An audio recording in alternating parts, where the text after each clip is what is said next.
audio sounds decent, guys. Audio check, audio check. I see Jackson crib. What's up, Angel? What's going on?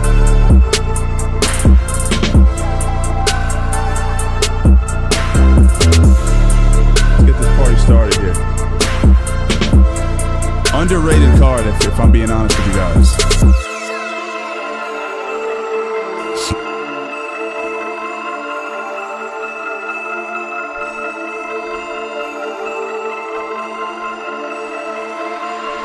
All right, we're good.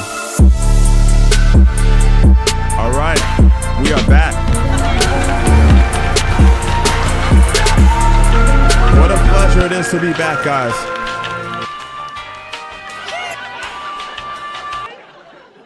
What a pleasure it is to be back. We had a very disrupted live stream last week. It was fucking crazy. You guys were there. I drank coffee all over the place. It was a crazy experience, but I'm happy to be back. This is a crazy card for me to cover, and I'm kind of going against my own word a little bit because I said I'd never cover a fight night again. I did a fight night stream like a few months ago.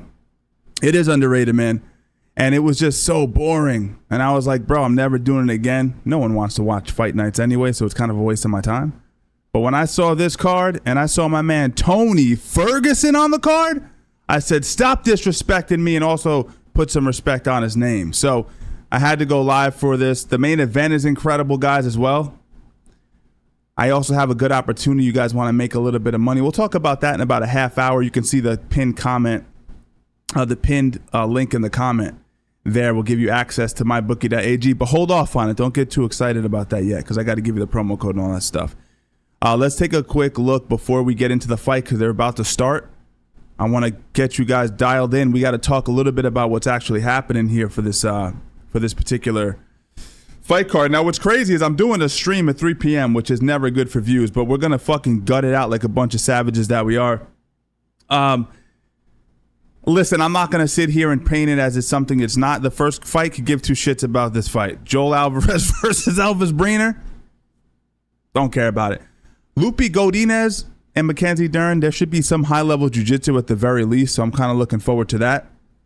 But let's face it, this is why I'm streaming. This is the sole reason why I'm even getting involved with this whole process, and I hope you guys are going to enjoy this fight too. Tony Ferguson is back at it. 26-10. Things have not been looking good for my man Tone too. Let me see where we're at with the rank. Let me see where we're at. You understand what I'm telling you guys? He hasn't had a win in fucking since 2019.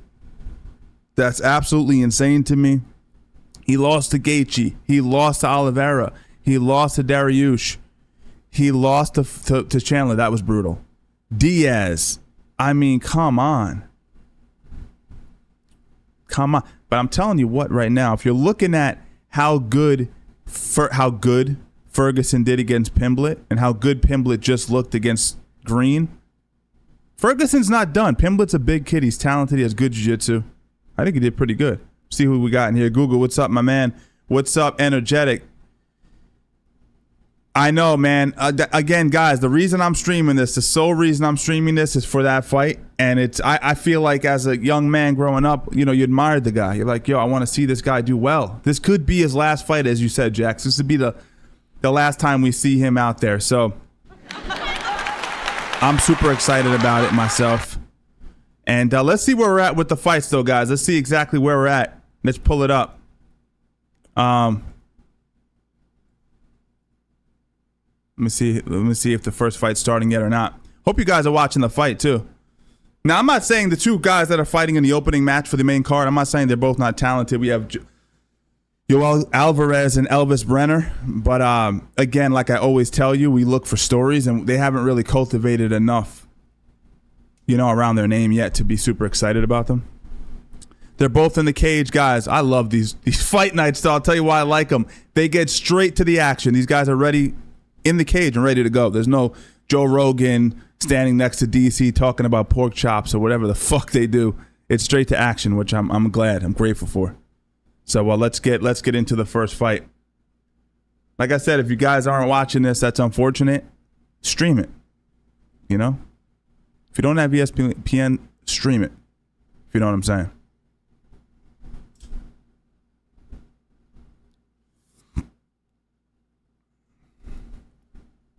Not a ton of there's not a lot of cachet for this card. That's the hard thing about streaming these events, is this is not a name that people want to watch fight. But what kind of person would I be, Chad, if I didn't show a little bit of fucking respect to Ferguson? All right, Elvis Brener here, 16-4 from Sao Paulo. Caralho, Sao Paulo, Brazil. He's an underdog, plus 130 underdog. Strange shadowboxing approach as well, with the whole very strange. Yeah, but yo, last week, man, we had the chat the stream going. I backhanded a coffee cup, went all over my fucking mouse, lost the mouse. R.I.P. mouse. It works still, but the clicker didn't work, so I was pretty much dead in the water. But I got the new one here, bong. And this is actually the upgraded version, so a little bit more weight to it. Things work out in mysterious ways.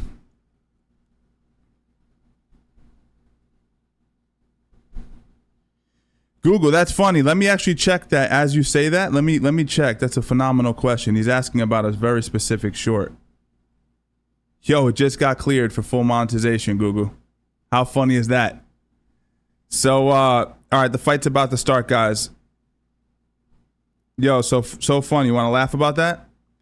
So that video was under unlisted, because I won't get into too many details, but I'm working on other stuff behind the scenes as well, music licensing and stuff. So I had it on unlisted, and it got cleared. And I was like, that's crazy that it got cleared. It's a guy getting hit by a bus. But unlisted videos that go from unlisted to public, it's not a good strategy. It actually hurts viewership. I'm learning that now. So I redid it, made it public, and right away it got hit with an ad suitability claim. But I used a little bit of magic. I used a frame hold, as you notice, so it doesn't actually show impact, a funny, quirky song, and then I showed the aftermath of it with the truck kind of moving. So you're never really seeing what happened. Beautiful right hand by Alvarez. So good question, but we just got passed for full monetization. So that's a good thing. You got to learn the ropes, man, with this YouTube stuff. Patient, Alvarez patient, walking Brener down, nice and composed, calm, tall stance.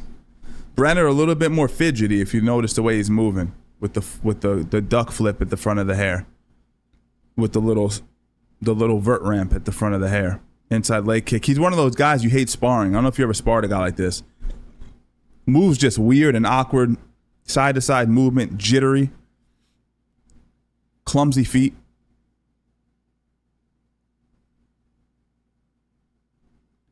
It's Alvarez misses with the left hook. Guys like Brener are like, I always say, it's like those guys who switch stances for no reason. There's no actual logical reason for why the individual is switching stances, but they still do it. Like, why are you switching stances? Beautiful jab as Brener rushes in. Alvarez just sticks it out. Boom, walks him right into it. Let me pull the chat up here. Maybe I can see it partially if I just minimize this. Scorpio, what's up, man?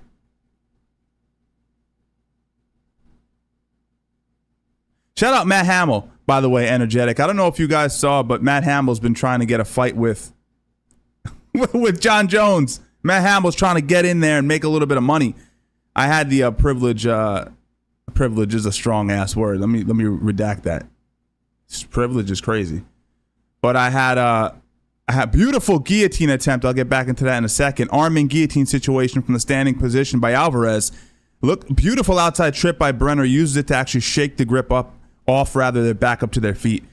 I trained with Matt Hamill at Henzo's, and his Muay Thai coach at the time came to a gym I was teaching at and became the Muay Thai coach. We used to spar a lot.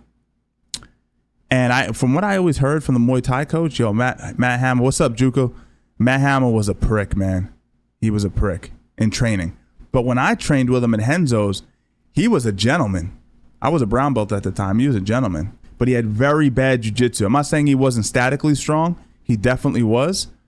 But his jiu-jitsu, like throwing up triangles on him, and he was just almost like he didn't know what a triangle was. So, beautiful head kick.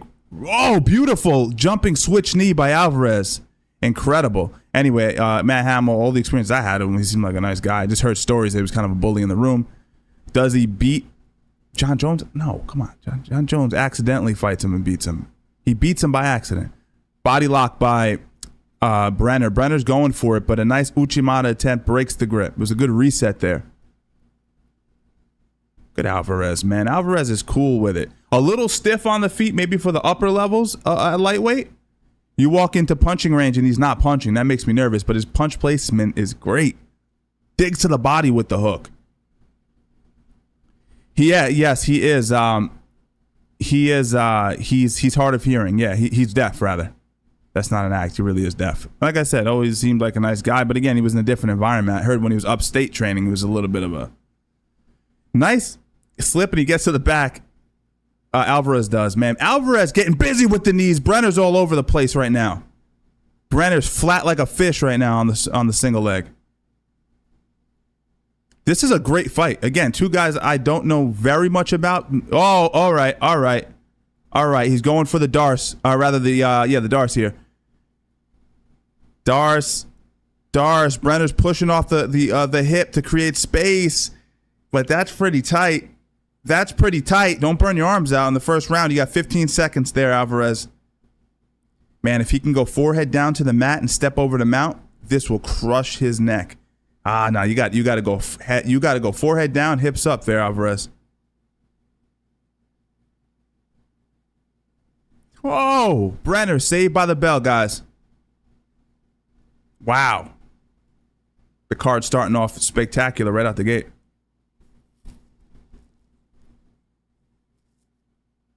Yeah, this is the main card right now going on.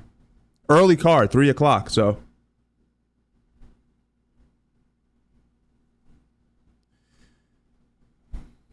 Yeah, darce, are they low percentage? They've worked in UFC. I mean, that you've seen darce finishes. They're definitely not low percentage, but there's, you know what makes it tricky, which maybe confuse people, is there's a few different ways to finish them. You know, you can finish a darce like he was attempting, belly down. You can kick over the top leg, the hip. But the best way to finish a darce is to go forehead down, to step over to the mount, and then you're compressing the strangle with your hips. It's incredibly strong finishing position. But again, you know, there's so many ways to finish it. Some people just stay on their side. They don't want to risk losing position. Second round for these guys.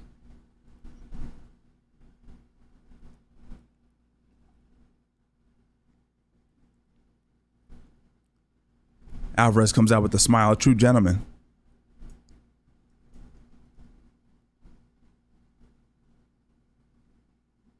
When I'm watching these guys fight, I'm not just watching the actual, the technique. I'm thinking about how do these guys, where do these guys, of course they're going to improve. I'm not saying they won't get better as fighters, but I mean, I think about Islam and how do these guys plan on taking the title? That's, or Arman. How do you plan on beating those guys? I mean, they're in striking range right now. Beautiful left hook by Brener. It's because Alvarez is frozen. He's standing in punch range, and he's hesitating. He's not pulling the trigger, which is strange because every time Alvarez gets busy with the hands, he does really well. But what he does that's a bad tell is Alvarez, every time Brener blitzes, he pulls straight back, but his feet don't move. So if I'm Brener, right, I'm watching this, I'm staring at this guy, I'm thinking, let's put 3-4 punches together going forward. Something's going to land. Get busy with the hands, Brener. Nice blitz by Alvarez. Straight right hand down the pipe. Pokes Brener right in the nostril. That was a nice shot there.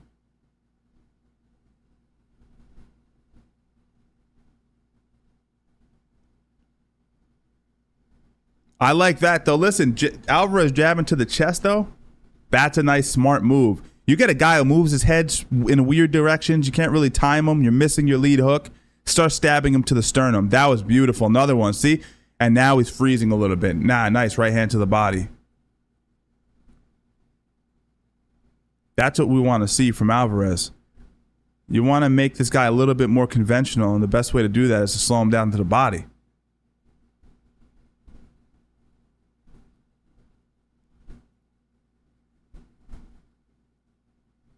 Fucking hooked Brener in the head. His head almost did a full 360. Body locked attempt. I smell another Uchimata. Let's see if my call is right. Never mind. Doesn't have to. Bobby's going to go for it. Oh, Uchi. He does it. And he's going to use that to break the clinch, right? Yep, there we go.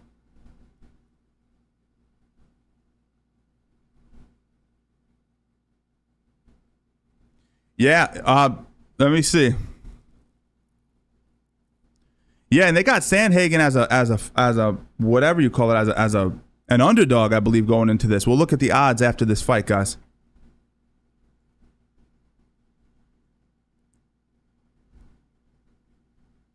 What I think's happening with Alvarez, just watching him, he seems as if he's concerned about maybe getting tired. And when you fight a guy who's so unpredictable like Brener, it's nothing he does is conventional. You don't have a sparring partner that moves like this guy. I'm not saying that as a compliment either. I'm saying like the guy moves like an idiot. You wouldn't want a sparring partner like this, kicking from weird angles. Like, it's dangerous to spar with a guy like this. Big head kick from Brener though on the outside. The style does well for him though, because like I said, Alvarez doesn't know how to actually read him. He's trying to anticipate counters that aren't really there. Pulls on the hook. Tell you what, I wouldn't mind seeing some stabbing push kicks to the body by Alvarez. Stab him in the stomach with the push kick. Get busy with the push kicks to the body. I don't understand why he's just punching. Nice low leg kick there. Brener kicks him right back. That's a machismo move. That's showing him, if you kick me, I'm going to kick you. But what it also shows, and I repeat this all the time, but it shows that the fighter doesn't have a strong identity. If someone kicks me in the leg, I'm not going to kick them in the leg. Like, that's an emotional response typically. Oh, beautiful. Man, Alvarez, when he lets his strikes go, they're beautiful, but he does eat a stiff jab there. He looks so crisp when he lets his hands and feet go in combination.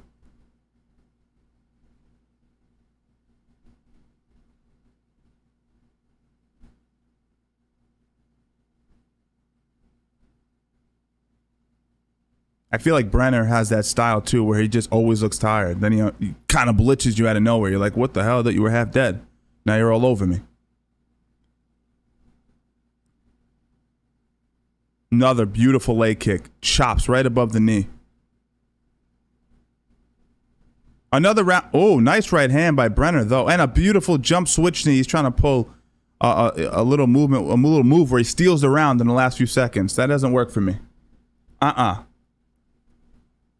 I'm going to give that round to Alvarez as well.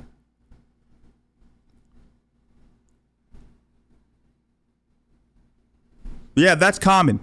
And I've said this before, guys. That's probably one of the worst things you can do, man, in my opinion. Like if you hit somebody with a straight right hand, he hits you with a straight right, like, and then he looks to get you back right away. That to me shows, again, an emotional response, and also it shows that the guy just doesn't have a strong identity. What I mean by strong identity is an intelligent striker is going to choose his shots, and like rarely is the shot that he's going to choose the exact one you just threw. So pay attention to that when you see a fighter do that. It's not a good thing. We're going into the final round here. Opening fight of the main card. I think we have the females fighting next. Let's see. I gotta pull it up here. Yeah. We have the it's a strong card, guys. It's unfortunate motherfuckers are sleeping on this one, but this is a great card.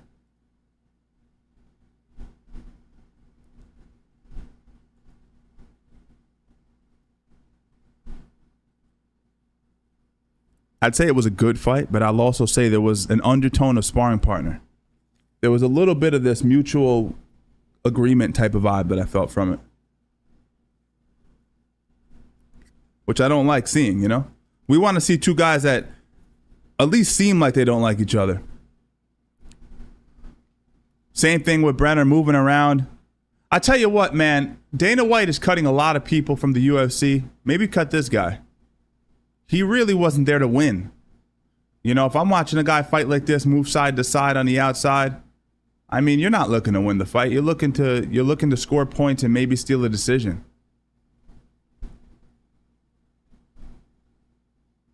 blitzing with one punch and one strike at a time.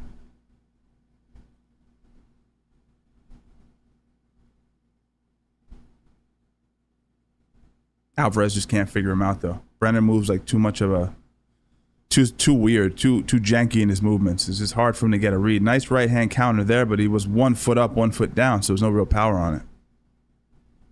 Brener tried a few takedowns in the first round. I think he got stuffed and he said, I'm not gonna waste my energy trying to take this guy down.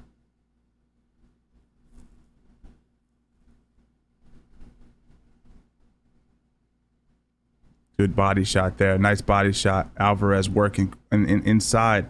He lands good shots again as he counters, but come on, man. Yo, you guys got to be watching this. This is insane. Throws a spinning back fist out of nowhere.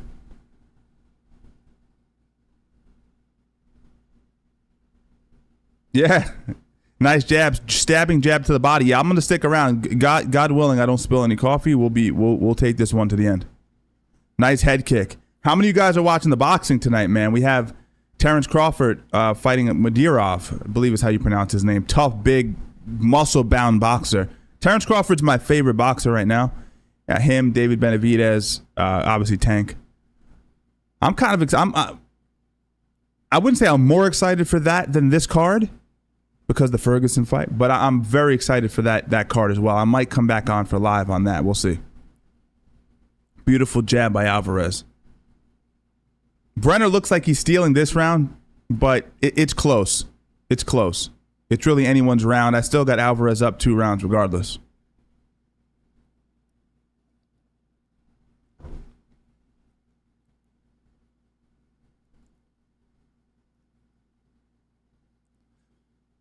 This happens in fights, guys. Sometimes what happens is the fight starts to take shape. The rhythm becomes such that nobody can really land anything of significance. It's almost like they start taking turns. This is a good blitz with knees to the head. Doesn't look like there's much on him.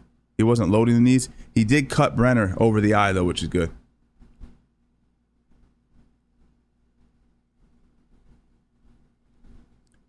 This is beautiful. This blitz here by Alvarez, beautiful knees. He might get the stoppage. Forget about the guillotine. Just knee him. There you go. Keep kneeing him.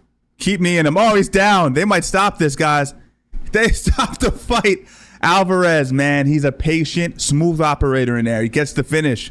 Front headlock, starts throwing like these, I wouldn't even call them skipping knees because didn't seem to be much leverage on him, but they were very effective. He broke Brener. Clean striking. That was awesome to watch. Good job, man. Good job. We have music on? We don't have our sound effects on right now. Let's turn our sound effects on real quick. Round of applause. Fuck it, stay live all day. Fuck it, we'll do it live. Yeah, Crawford, dude. Crawford is so good. Switch hitter. Can fight from any position. Knock you out going sideways. Ambidextrous, so much power in both hands. I mean, I'm excited about that. Yeah, Ted, it's on, man.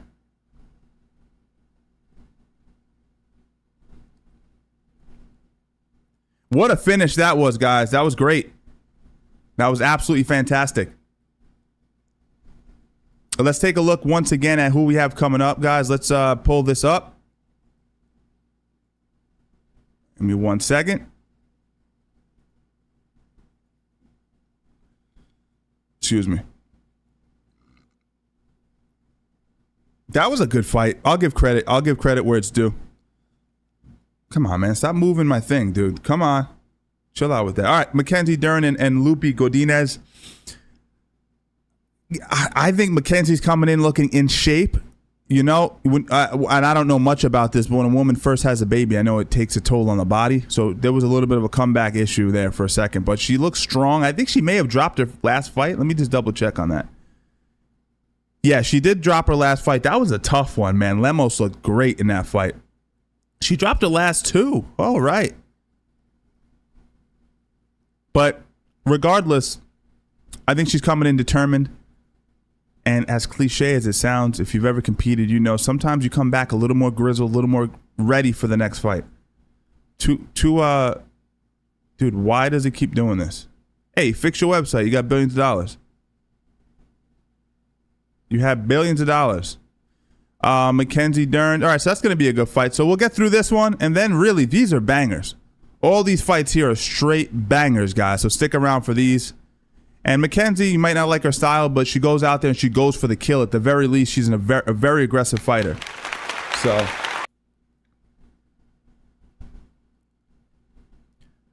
energetic for real. And I broke my word. I said, dude, I'm never going live for a fight night again. Never mind a fight night in the afternoon, but on a Saturday.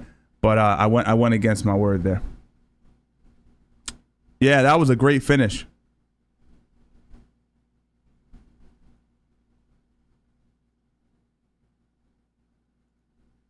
Shit. All right, let's see where we're at, guys.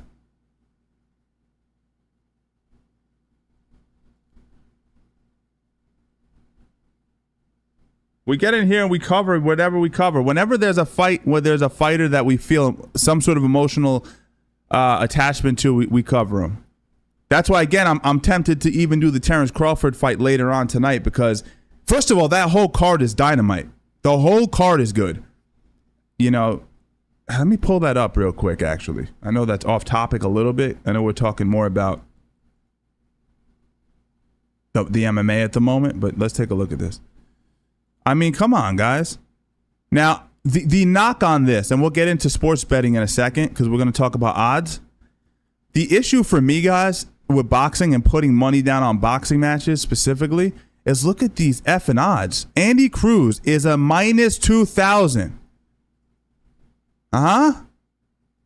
Why is this? Oh, so you think that's crazy, right? David Morrell, minus 3,000. Who are you fooling, guys? This is my knock on boxing. The odds don't lie, so you can gain a vantage point on how sort of corrupt these matches are by looking at the odds splits. This is pretty bad. But apart from that, these three fights specifically are pretty dang entertaining. You got Andy Ruiz and Jarrell Miller. Pitbull and Jose Valenzuela is going to be a good one. And then Terrence Crawford versus Israel Madrimov, who I only recently became aware of. But after watching him get busy, he's a tough dude, man. He's a tough, big cat. So, I mean, it's a good card. The last three fights, good fights. Keep an eye out on that. Are you guys watching this or what? Are you guys getting into the boxing or no?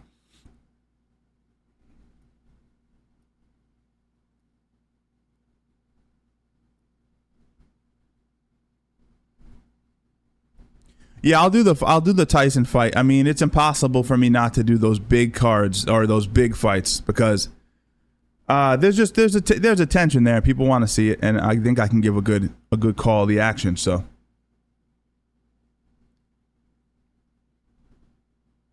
That's a good question. I'm going to give you my breakdown. I actually didn't put a prediction video up this time on members, so I'll do one right now.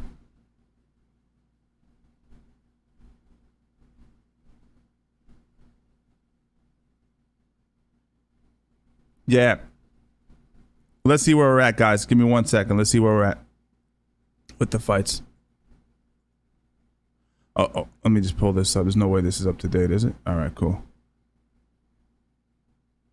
All right, Mackenzie Dern coming up here. Mackenzie Dern versus Godinez. Lupe Godinez.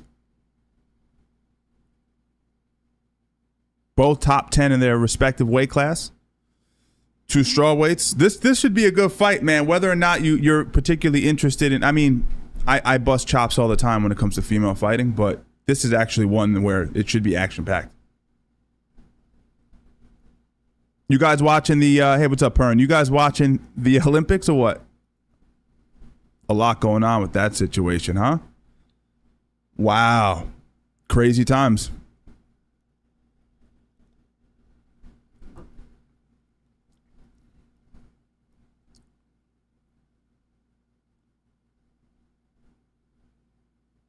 Kenzie Dern is scrappy.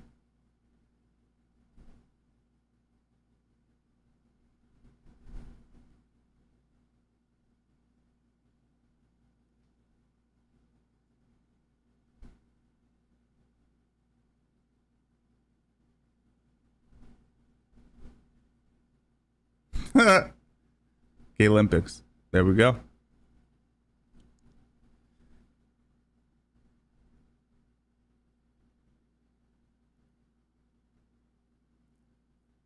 I believe you regain it, man. I think so, because a few people's memberships lapsed, and then they got gifted a membership, and then all of a sudden they ended up getting the same belt, and I noticed that. So I think that's how it works.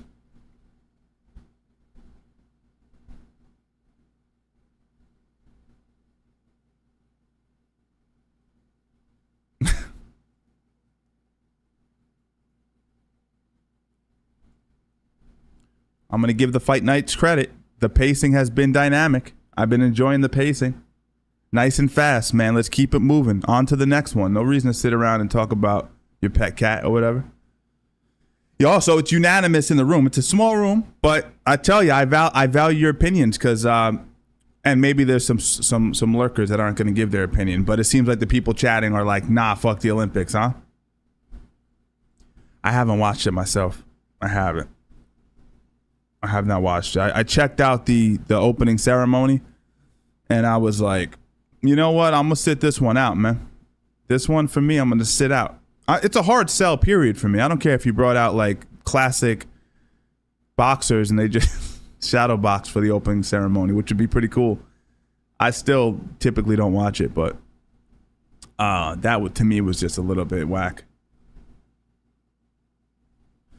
Jax is predicting a Kimura. All right. She likes upper body attacks. She'll go for a knee bar here and there. She's not like super into like heel hooks and more modern leg locks, but she does have good upper body attacks. Yeah, Rag, that's what I'm saying. That's another thing that's starting to bother me. And as I, think about it more, is like, hey, pay these guys. Actually, a girl who's competing in the Olympics, she shared where she's staying, and it depends where you stand. Oftentimes politically, everyone has their opinion on, well, they shouldn't be paid or they should be paid or it's a great platform. It's like they're the best athletes in the world. Give them a few dollars, man. Yeah, Grunge Truck, I agree, dude. It is a very interesting fight. Like I said, this boxing match later tonight is more interesting than people are giving it credit for. Crawford is the man, but this kid is tough and durable and big and strong. And those kinds of guys make for interesting matchups regardless.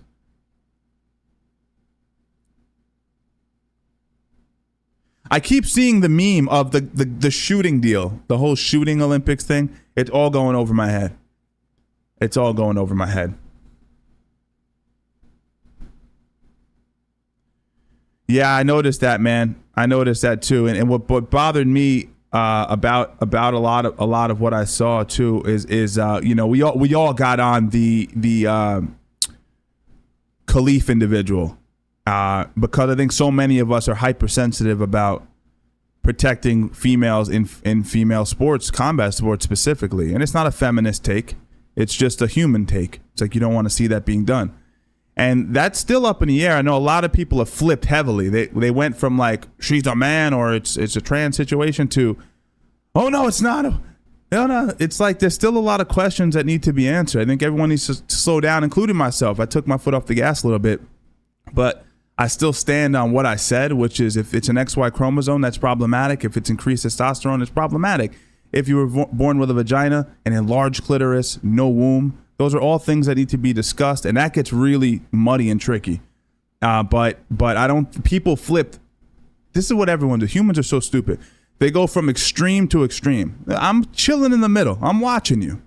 I'm not sold on this whole you're a woman or this or that. Let's take a second.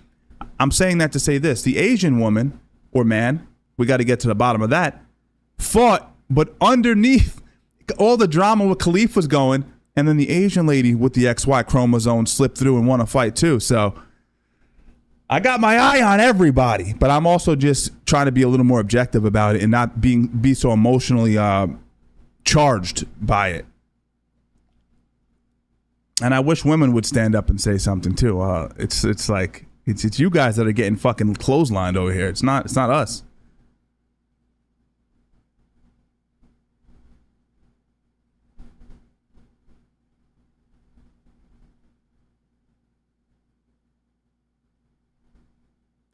I'm seeing it, dude. I'm seeing it. I'm seeing the flip happening. Fight's going down now, guys. I'll call the action in a second. They're still announcing the ladies. Yeah, I didn't stay away. I got busy on it, man. In my stories, Instagram stories, if you don't follow me, it's a way for me to kind of communicate quick ideas. But it didn't sit well with me. It felt weird to me. And I'm still sort of not completely sold. And I lost subscribers talking about this, or followers rather. But it had to be discussed. I mean, if you're okay with that happening and you're not going to ask any questions, one person gets in my DMs. You know what they say to me? They say, leave it up to the decision makers. I said, what kind of insanity is that? Who makes these decisions? Obviously, these governing bodies aren't reliable or consistent. So I think it's up to us as rational human beings to do our own judgment and to call it as we see it. And again, you can't blame us for getting pissed off about it, because you've allowed trans athletes and these sorts of situations to occur in the past, and they beat the shit out of women. So that's what it is. All right, they're about to ring this bell, guys. Godinez is ready to go. Dern's coming in heavy. Stiff jab by Dern. She looks a lot faster with the jab. She looks a lot faster. More snappy.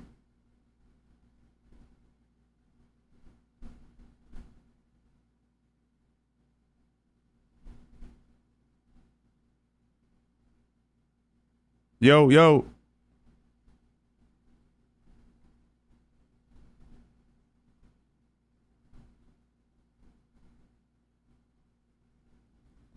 Godinez, man, she's pushing the pace.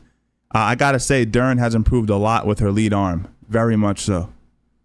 She always pushed her punches and looked like she was in a rush to land. Now she looks a little more calculated. I think she should just stick with the jab. Do just enough. And take her time. What's up, man? The name changed. So I had news for you guys. I guess I'll say it now. So basically what happened was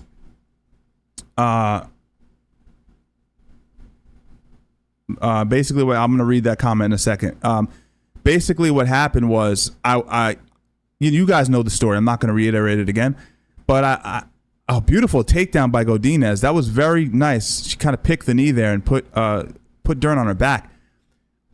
So I was going back and forth with YouTube over my name. I was like, yo, it's crazy that you guys are not allowing me to get my million plaque when, you know, my name is Strangles. So my interpretation is you're probably suppressing my views, which it wouldn't be a surprise to me.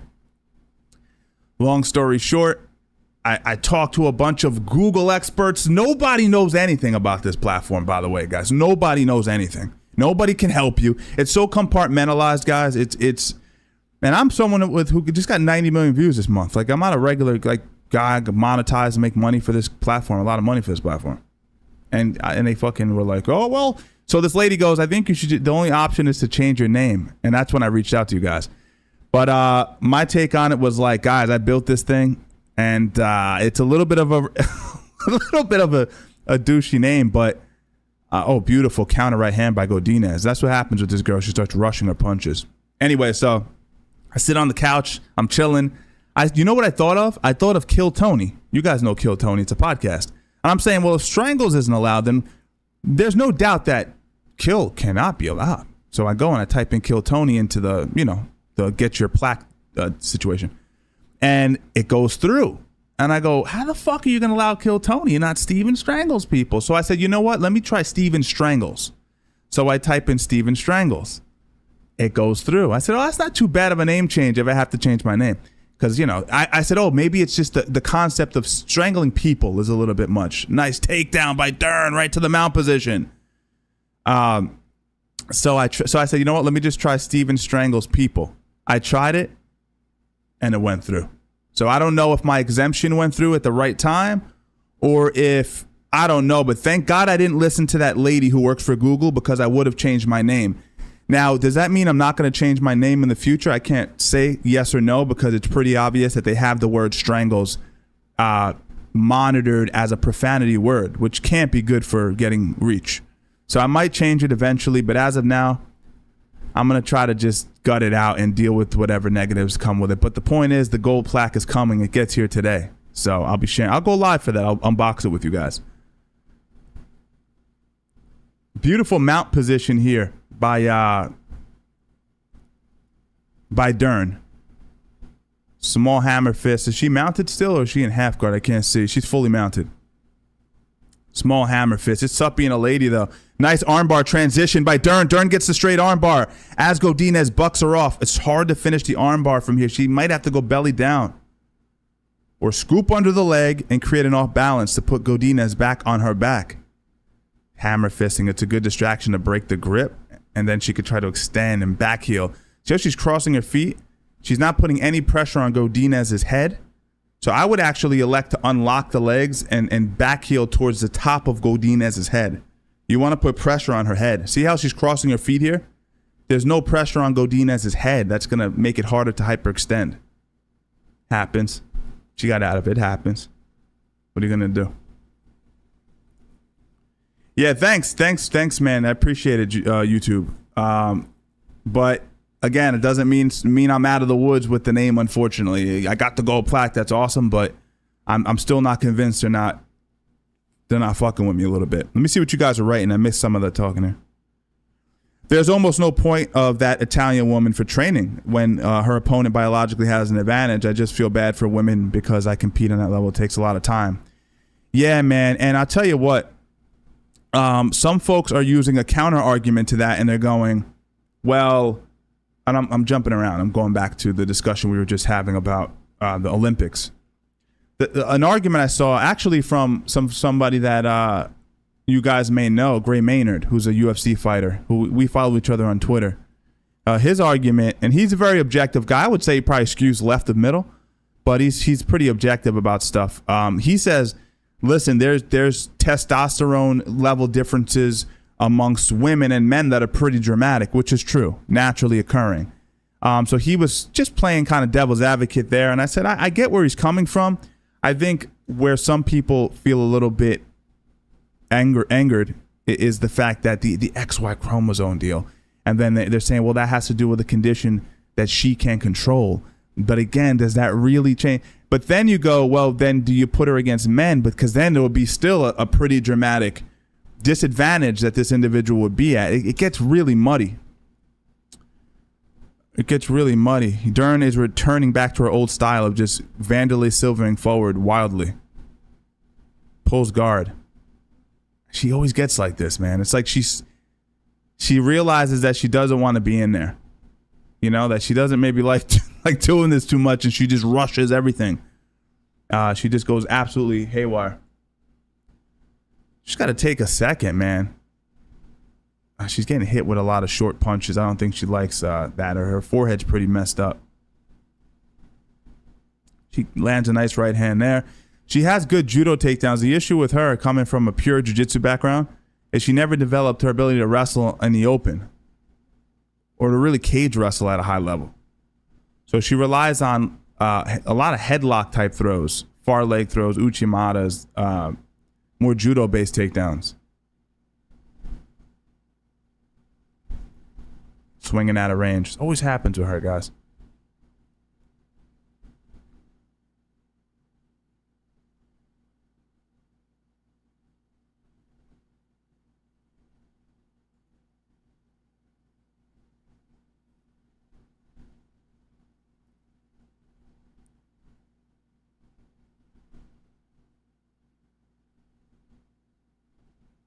Dern's in good shape. Yeah, one of you guys commented that she's definitely in good shape, and you could see the snap on her punches.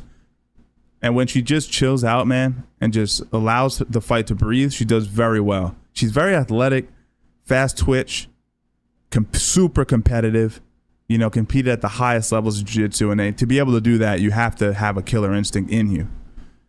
She has that. But she just gets excited. It's like, there comes a time where she's just like, I gotta land something now, which is not a good thing. Godinez a little bit more measured in her pace, which bodes well for her. She's landing that jab really well, but she's not throwing very many very many combinations. And the reason she's scared that Dern's going to clinch her and anticipate some sort of takedown. So it's freezing up her strikes. She's not able to get off the way she wants to.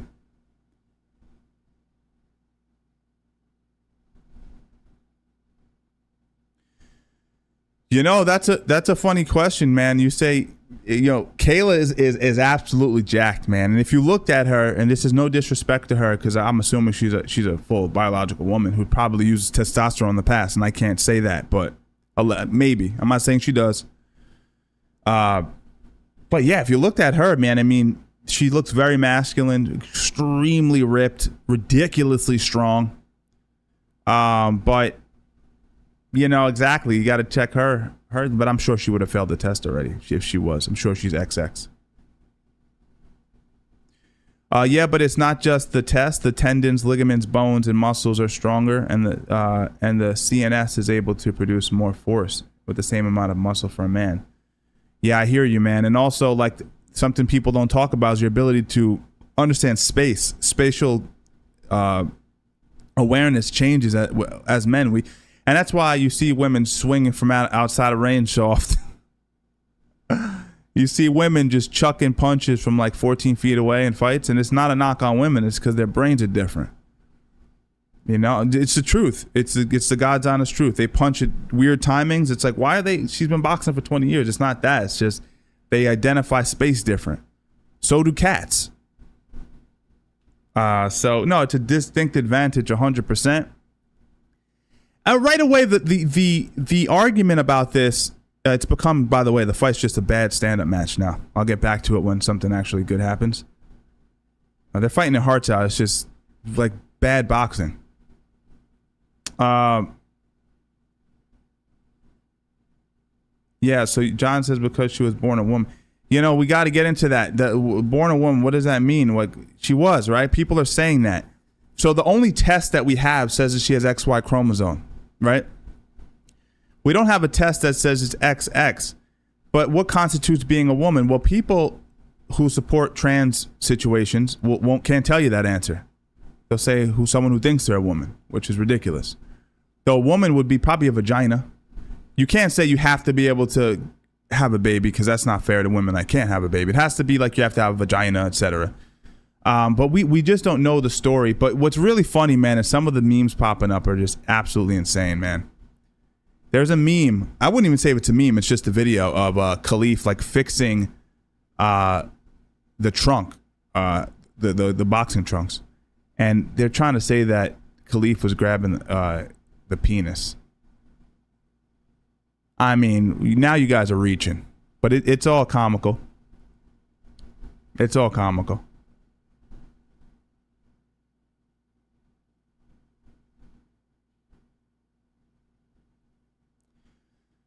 You know what it is, Jax, with the takedowns is, like I said, she doesn't have a good freestyle wrestling approach.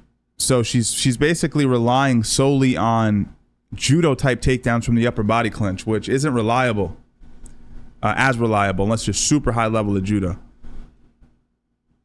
It requires some sort of connection to your opponent's upper body, which, you know, a girl can just frame on the inside. Now you have no overhooks, underhooks, etc.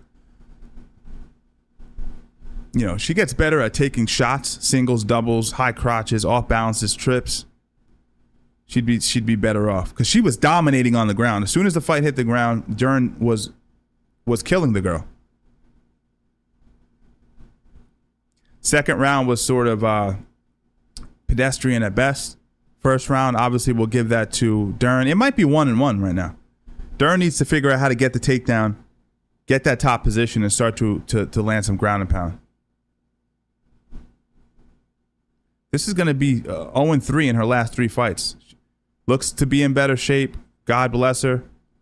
You know, respect, but you can't drop 3 and stay in the UFC. Godinez coming forward with a nice crit. And Godinez hasn't done anything spectacular at all. Everything she's done has been very basic, works behind the jab, hooks off the jab, goes forward with a 2-punch combination, finishes with the low kick. She's just scoring. See how, I mean, I'm looking at the third round. I don't know how Dern feels in the fight, so I don't want to try to assume anything. But what I'm thinking, just on the outside looking in, You got this girl fully invested in a striking match. She doesn't believe you can wrestle to save your life. Maybe she's right. Take a shot. Just take a shot. Right there was an opportunity where she slipped under the left arm. That was even a body lock would have worked there.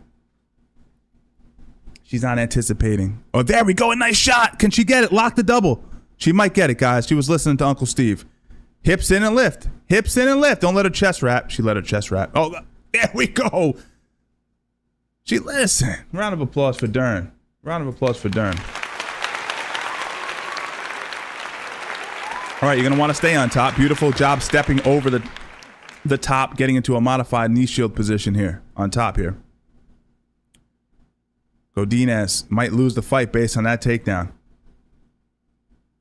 She's attacking an Ashigarami position, now switching to X guard, using that to scramble up. But no, she uses it. She gives up her neck in the scramble. You know what? I tell you what. If I'm Dern, I just pull guard here, and I use this front headlock position to hit maybe a Sumigaeshi, a hook sweep. Use that to off balance her. You guys should have did it, man. Now her head's free. What are you gonna do? What are you gonna do? She's fighting her heart out.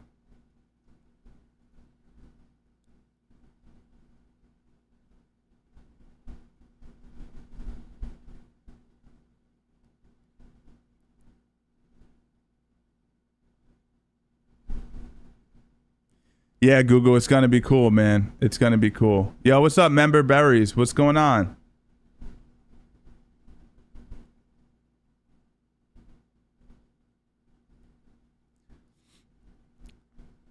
Yeah, I mean, there's a lot of questions. I'm trying to keep track of what you guys are saying here.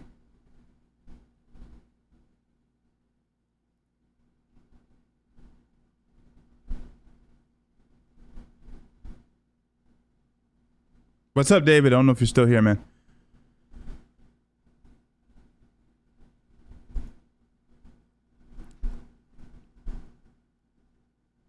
I don't know who I'd give this to. I mean, I would imagine Dern is in the lead in the third round because of the takedown. But Godinez has to put the pedal to the metal here.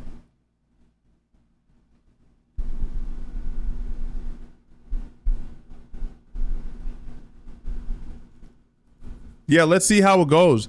Let's see how the fight goes. The Japanese fighter fights today. Japanese, correct, Imani? Oh, no, Imani Khalif fights today, right? Oh, today's Saturday. Oh, it is Saturday. You're right. Yo, Roberto with the smoothest segue we've seen in live history, maybe. What's up, Dave?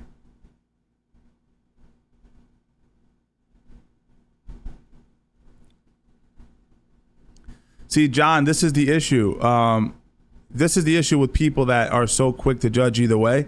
We question it, and I don't get this from people that are more conservative. And I'm making an assumption here. But you get, and that's maybe not completely true, but you've got to be able to question things, John. You got to be able to question things. And your disappointment means absolutely nothing to me. It's less than nothing. Because we will continue, because again, the interest is always to protect women and women's sports. And if you can't rationalize that in your head, then, you know, there's plenty of other channels that you can watch that you can enjoy. But I'm always going to call it how I see it, right or wrong. When there's multiple articles that come out that say a person has XY, that they were once barred from boxing and females, great fight. You have to be able to say that's a possibility. And if you watch any of my stories, I never once called this individual a trans. I didn't use that language. I actually did not use that language. I'm removed from the whole trans shit.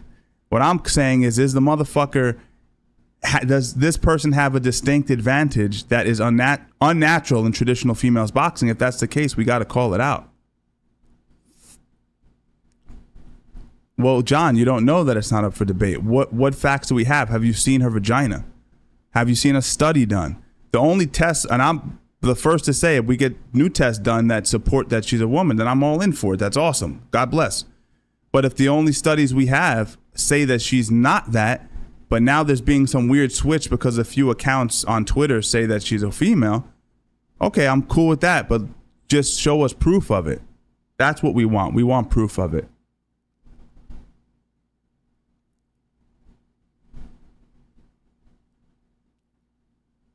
CNN. You trust CNN? That's all I need to know. You're on death's doorstep, John, on this channel. You're dangerously, you're treading dangerous water. Just saying that out loud. Chat. It's been a very long time since I banned someone. Do we want to see it?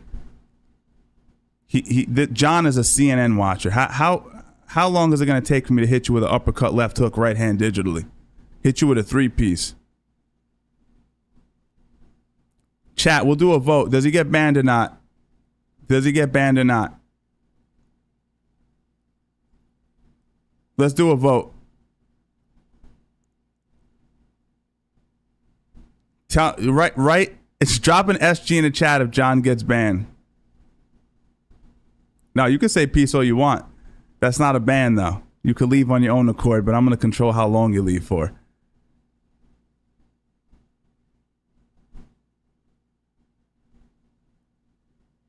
All right, he's calling names and stuff. Banned. You let me know, guys.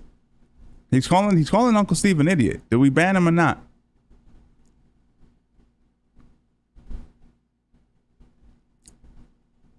Don't ask Tyrannical. Tyrannical will be like, ban him for life.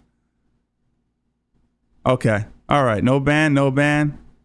He's douchey but good. All right. Let him ride. Okay. David has a lot of sway. David's been around for a long time. Free speech. You guys are hitting me with the free speech. It's pretty damn divided.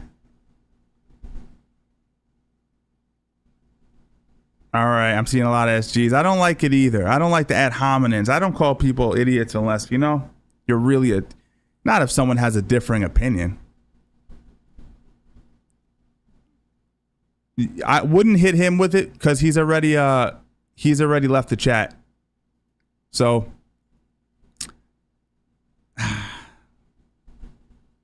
he is a harmless weak lefty. That is true.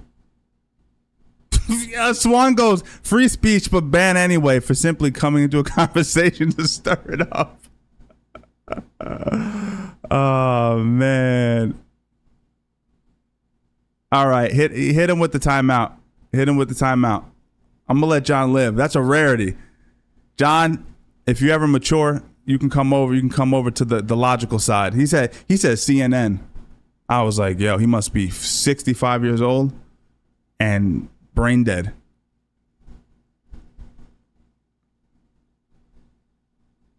Guys, that was tough. That was tough. I'm telling you guys, I'm so quick with the ban. It's my favorite pastime. I love it. I see a short where someone's disrespectful, ban. Sometimes I see OGs that just switch up on me quick, ban. I love it. I sip my coffee after the ban. It's a fucking blast. But you guys, if it's live, I'm gonna start asking you guys. So that's very typical of people who watch CNN. But honestly, and this is gonna sound, I know some of you guys are gonna get a little rattled by this, but I stick by what I just said. CNN watchers, people on the left, man, you have a differing opinion. They snap on you. Give the person nothing but free content that's entertaining. They enjoy. They fuck with you. One opinion's different, they attack you. And I've noticed that with the left specifically. But I tell you what, as someone who spends a decent amount of time on Twitter, despite having not a lot of followers there, I get a lot of my news there. A lot of it is similar on the right, man. If you have any nuanced opinion at all, people get really enraged by it and they attack you. Yeah, I hear you.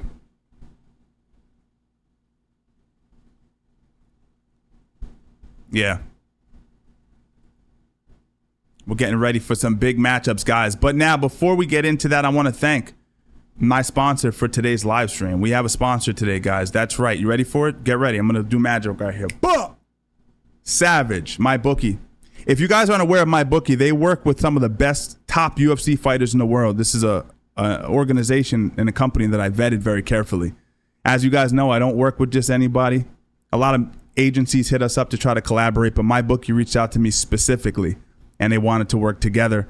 So everything on the screen is as you see it. I'm going to tell you guys how I feel before we get into the perks of maybe going with this specific company. We're getting into the Ferguson right now. Give me 1 second. Hold up. Let me pull this up. Let me pull this up.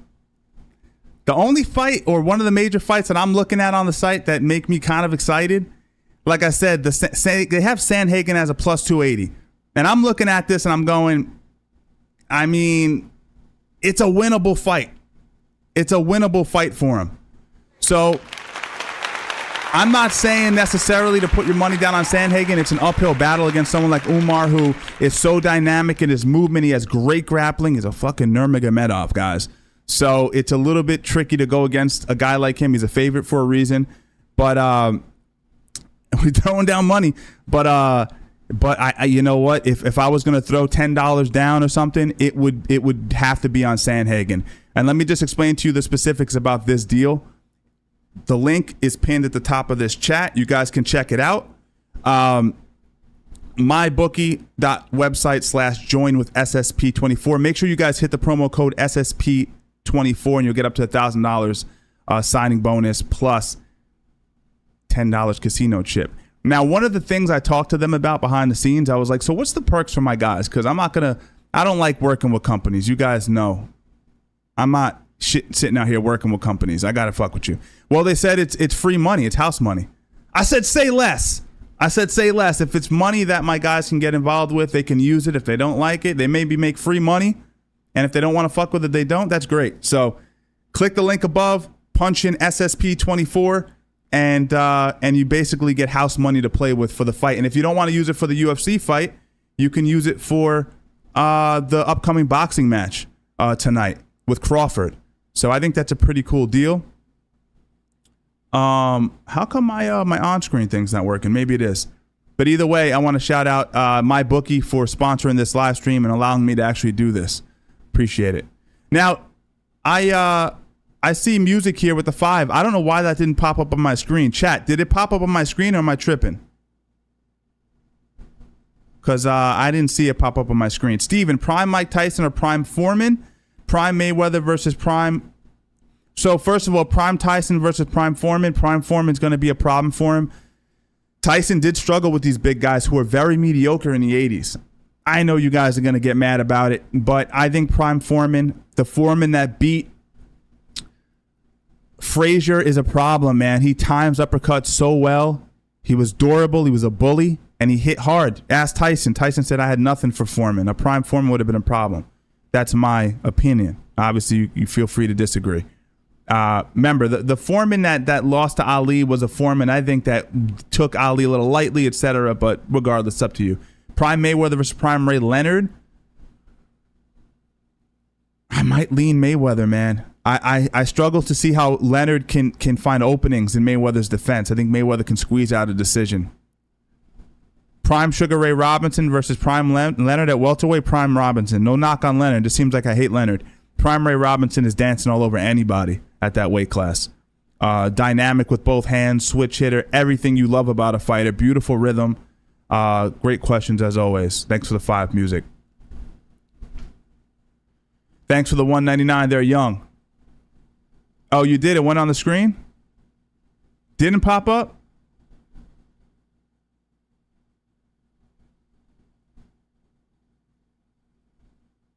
I don't know. All right, let's get into the fight, guys. Guys, we need this W. We need this W. We absolutely need this W. Come on, Ferguson. Let's go, Fergie. Let's go, Fergie. Yeah, so we agree, Scorpio. Yep.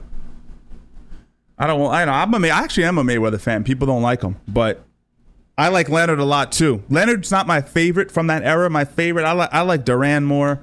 I like Hagler. Hagler's my favorite from the era. But Leonard's in my top 3, I'd say.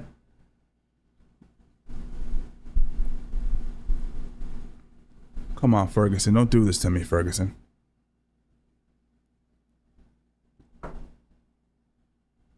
No, I don't think so, man. I don't know what just happened. It should have went through unless I have it closed off, maybe. No, I have it. I have my members on. Very strange. Oh yeah, we're not seeing chat on screen either, are we? Botrix never joined the chat. Very strange. I'll try to fix that in a second. Let me see if I can fix that real quick.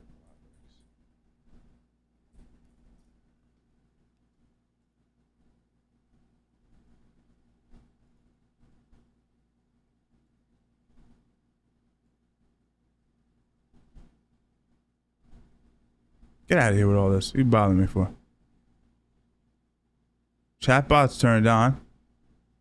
Everything should be on. I don't know.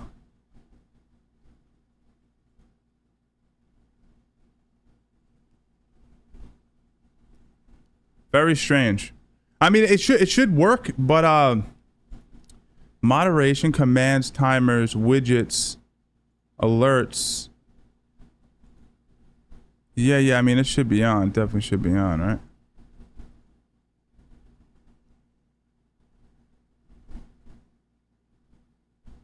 Super chat member. It says it's on here, so let's see. I have it open now. I wasn't signed in. Maybe that was it. So we'll see. Now that I'm actually signed in, maybe it'll work. We'll see. It might take a while for Bot Ricks to kick in now.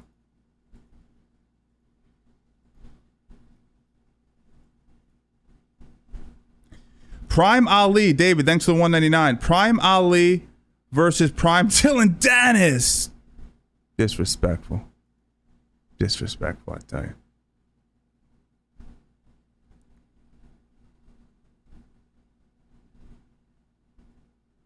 Yeah, I agree with that. Salvador Sanchez had such locomotive. I mean, he had such a beautiful grace on his feet. He was one of the guys that, I know this sounds crazy, it's not even technical maybe, but he fought laterally so well. Like, he punched moving sideways. It's just a weird style, and yeah, he would have been a problem for anyone. I think he would have been an all-time great, 1000%.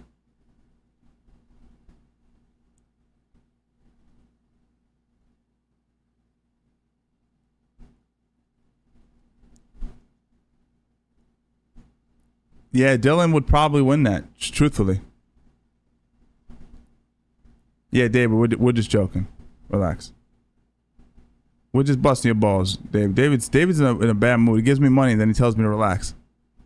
All right, yo, we have Ferguson in here. He's getting ready to rock and roll.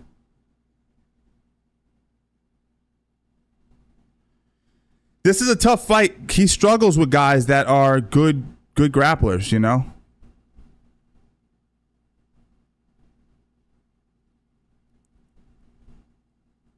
But Chiesa isn't the guy he once was. He's a little bit aged himself. Hasn't looked that great in his last few. And this is a big fight for him. He gets to say if he's possibly wins against one of the greatest lightweights of all time. Come on, Tony Fergie.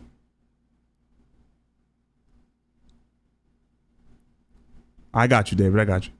I think Hearns versus Wilder would be interesting in the same way. Oh, fuck. Imagine the right hand versus right hand. Damn, that would be a crazy. They're kind of like carbon copies. I think obviously Hearns is a really talented amateur boxer, really good pedigree, great jab. I think he's a better boxer. I think he stops Wilder pretty easily, honestly. Ferguson, let's go. Ferguson. Come on, Fergie. Come on, Fergie.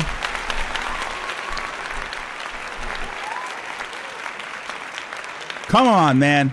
We need this W, buddy. We're hurting. Ferguson fans are in a lot of pain. Chiesa's a good matchup for him. If he can't beat Chiesa, it's time to sign off. But Chiesa's big. He's big and he can grapple too. Come on, Ferguson. Beat the shit out of him. Send him back to the commentary desk. Nice calf kick by Fergie. I like to see the hair dyed. Reminds me of the young Ultimate Fighter Ferguson.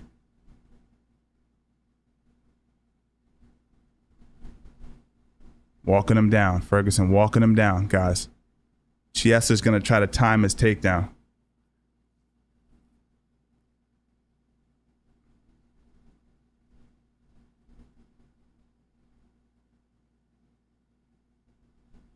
Come on, Fergie. Right now, they're just kind of mirroring each other. Chiesa doesn't look like he really wants to engage. Ferguson doesn't want to get overzealous and run into a takedown. So, makes sense. They're both kind of taking their time a little bit.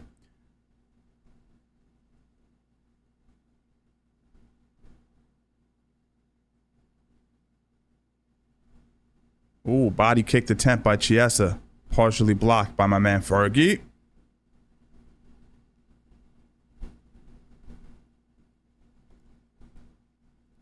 Nice left hand by Chiesa. Ferguson eats it, though.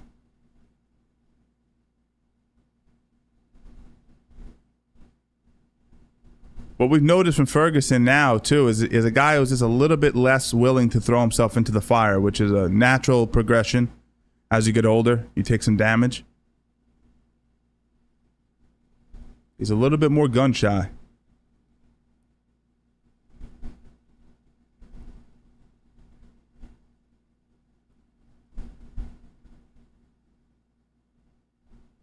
Oh, nice left hand by Ferguson. Ferguson rocked him for a second there in the pocket. I'll tell you what, Ferguson looks super calm. Very calm in there, which I like to see. A little more composed. It's too early to say this, but maybe even a little bit more technical. Nice low kick there. Rolls the punches. Nice. Chiesa's just a tad bit short on the shots. Not able to really find the chin. It's hard to do because he's on the back foot the whole time. He has to plant and then push off his back foot to land punches. Ferguson slipping shots now. Come on, Ferguson. Let's go. Push him back. Come on, Ferguson. I thought Chiesa showed up to fight. That's crazy. He showed up to dance around the whole time. Ooh. Chiesa got a little... Ooh, nice jab by Ferguson there, though. He didn't like that. So both guys have landed punches on each other. It seems that Ferguson's punches are having a greater effect on Chiesa. Nothing of note, but you do see this little, like, shocked look on Chiesa's face when he gets hit. I knew it. He body locked him right away. He's so big, man. This isn't good. And this is what Ferguson was worried about. He was worried about he's on his back, body triangled. He's on Ferguson's back with the rear strangle, and it's over. This is what we were worrying about. It's a big guy like this, and this isn't 55. This is a big 70-pounder. Squeezing on the strangle, but the angle's off. He's not going to get it. The angle's off. Oh, he might get it. He might get it. He might get it. He doesn't get it. This tough bastard Ferguson's not giving in. Oh, it's in tight. It's done. He taps. Ferguson's done. Ferguson's done. He taps him out. What I told you guys was a possibility happened. Ferguson was tentative to be too aggressive because if Chiesa closes the distance, he's so good at getting to your back, and he's a big, strong guy, and his one move is the rear strangle, and he got it. I think it's time to hang the gloves, man. He didn't take any damage, so that's good, but I don't think he belongs in the UFC anymore. He can't beat fighters that are past their prime anymore. What a crazy drop-off, man. You know, from the top of the world to not even being able to, not to knock Chiesa. He's always been a talented fighter, but to lose that quick is crazy, bro. That's nuts. That's like a 200-fight losing streak now. Horrible. 8th loss in a row. Yep.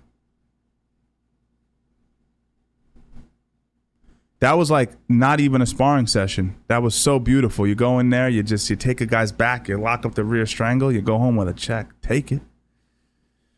Ah, man, that's tough, man. Yeah, he wasn't the same. You know, you see those drop-offs usually with fighters that use steroids. When they get off of it, all of a sudden their confidence, everything falls apart. For Ferguson, I think you're right. It was the Gaethje loss, and it was the I think it was the Gaethje loss that started it, but then obviously the Chandler knockout was just absolutely diabolical. It hurts, guys. It hurts. It hurts. You know, huge fan of the guy. But now I'm just like, all right, he didn't get hurt in that fight at the very least. Let's just move on. Let's keep it moving.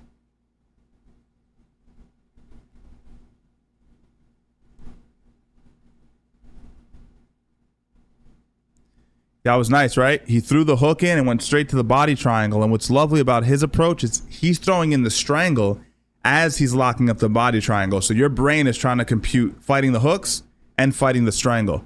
It's an overload. And it's happening in a fight, which is even harder to compute. It's not like you're rolling with your buddies in the gym. So, woo. Jake Paul versus Tony Ferguson confirmed for sure. Wouldn't surprise me in the least. It's tough to watch, guys. Tough to watch.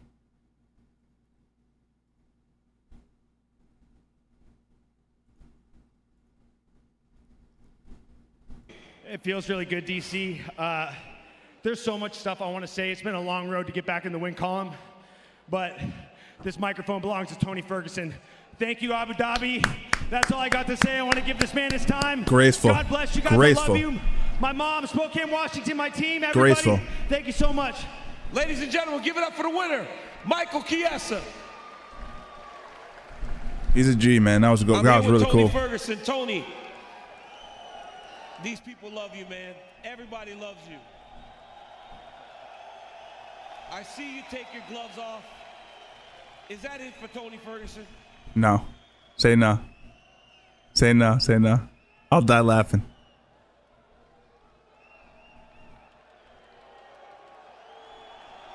Say no. Come on. Bust some balls. Say no. I want to just get a good laugh here.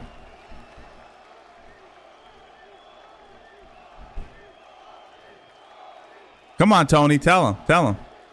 If anybody deserves this man, it's you. What you have done in your career has been so special to so many. How are you feeling right now as you look toward what might be the end of your career, or at least in the UFC? I know I could have did better. I know that a little bit more wrestling going into today. Man, fuck. I got to give it to Michael. You know, I know we're going to talk afterwards, but he was just on point with that hook, and it was hard to fight it. So, I mean, I don't want to retire. I really don't. But I love the UFC, and I don't want to go anywhere else.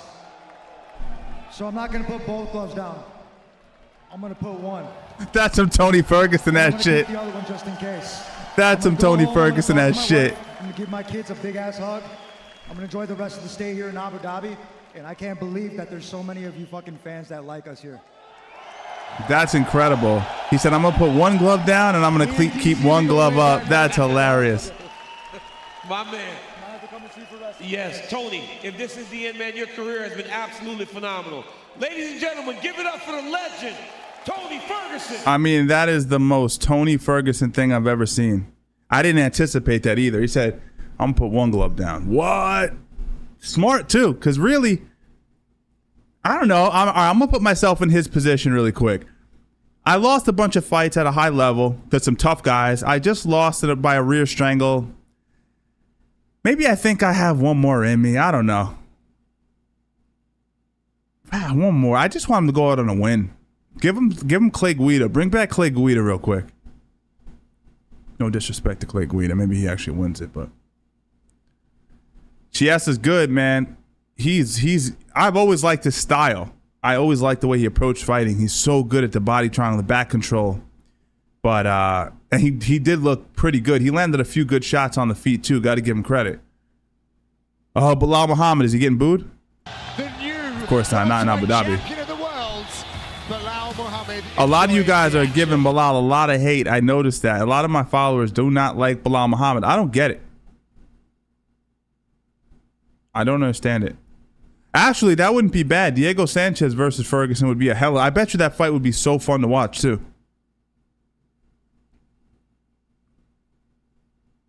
It was tough, guys. It was tough. It was a tough one.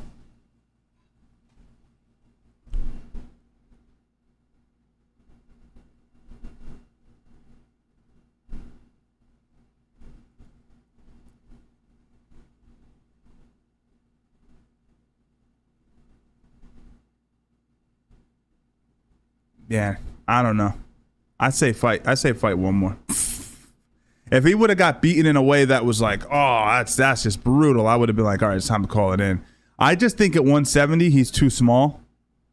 He just doesn't have the physicality. I mean, he was bodied just then. Like, he was pretty much easily controlled by Chiesa. So that's a big part of the problem, is he's undersized at this age. So he could cut to 55, but at the top level, who's he going to compete with? You're going to fight, like, who can you really fight at 55? Those kids are fast, they're young.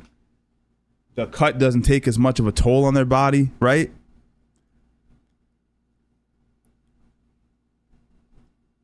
Oh, energetic, that's a good one. Nick Diaz versus Ferguson would be a hell of a fight. That is a no-brainer at 170. That'll force Nick Diaz to actually train and get his body down to 170. And that's a good fight, man. It's a good fight. And we have the Duplessis versus Adesanya fight coming up as well. The rest of that card is trash, though. Holy moly, that's a bad card. I mean, it's a good card. There's some good fights there, but no one that I'm actually a fan of. Yeah, so I like Steve Erceg. He's a great fighter. Outside of that, though, it's good to see Li Jingliang back, though. He's been out for a long time.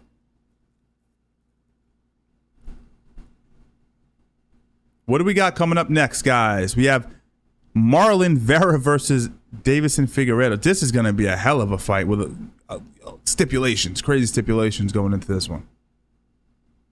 Let me just pull up my screen real quick.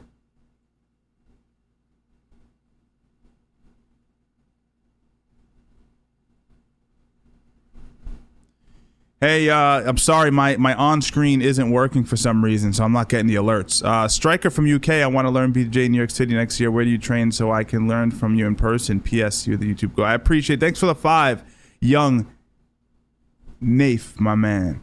I would say one of the best places to go. I don't teach at Henzo's, but you can go to Henzo's in the city, man. I think you'll if you're new to jiu-jitsu, though, you won't be able to train with Mike Jaramillo, that's who I would suggest training with while you're in the city. But I appreciate it, man. I'm not teaching in the city though, but I do appreciate it, man. But you know what? Actually, on that note, though, Young, stick around. I'm planning on opening up a private location, so it won't be open to the public, but for fans and former students, I'll probably have my own little studio set up. So I'll keep you guys in the loop with that. No, Ted. It's going to be on a pay-per-view. It's going to be pay-per-view. I guess it's time to get an actual poll going for you guys for this specific fight. Let's see what we got.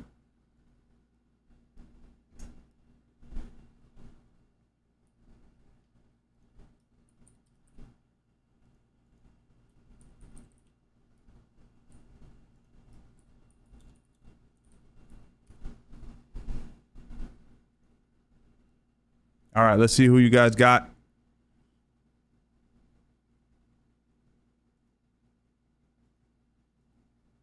Yeah, I don't know why the bot Ricks isn't working, guys. Let me try to fix this real quick.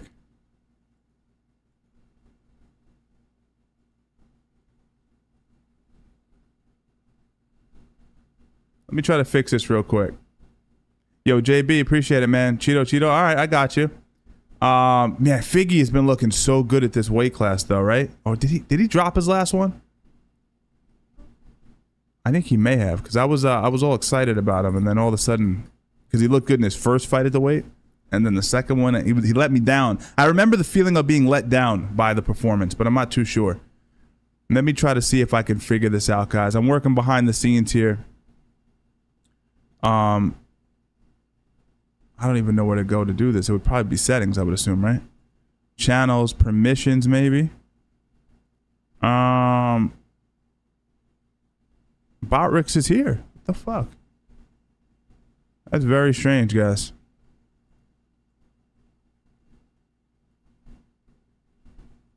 I don't know. Yeah, I tried to fix the chat stuff. I'll just have to do it another day.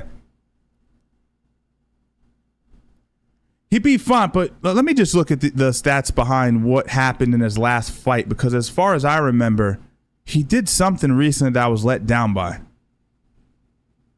Oh no, he won that fight. What am I talking about? He won that fight. So yeah, so my hype on Figgy is justified. Okay. Maybe I just had something messed up in my head about that, but all right, cool. That's fine. Yeah, I don't know. What the fuck are they doing there?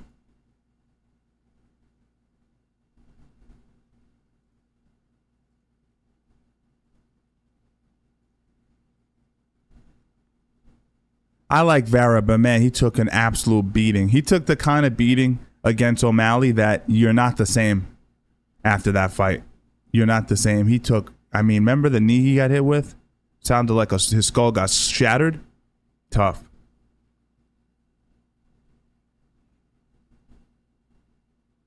Figgy. Yeah.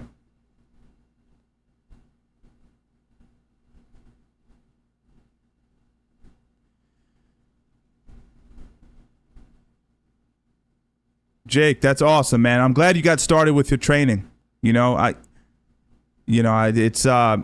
always worth it when you get started on the journey. It's not always easy to stick with it, but that's cool to hear that you're training down there in Nashville.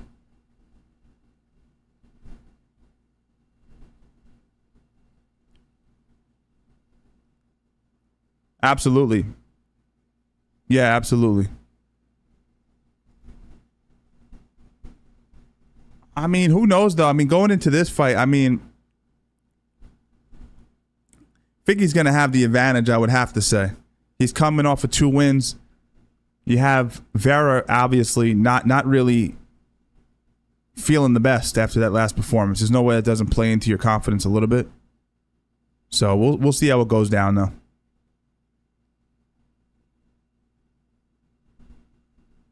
Yeah, these are top-level guys. Again, I'll be honest, not fans really of them, if I'm being completely honest. I like Vera. If I would say more of a fan, I've never been a Figgy guy. He has this weird fan base that like they create memes for him and stuff, that he's a cowboy or whatnot. I like how powerful his punches are. He has great jiu-jitsu. But I've never like been like, oh, I can't wait to see Figueiredo fight. I've never said that one time. A little bit more interested in Vera's fights typically. But again, we're talking about skill versus skill. This is a 3-round fight, correct? I mean, 3 rounds is not easy to get ahead with Figueiredo. Figueiredo's a 5-round dude. And Vera does take a while to get his engine going, which could be tough for him against a guy like Figueiredo. They're showing the highlights right now.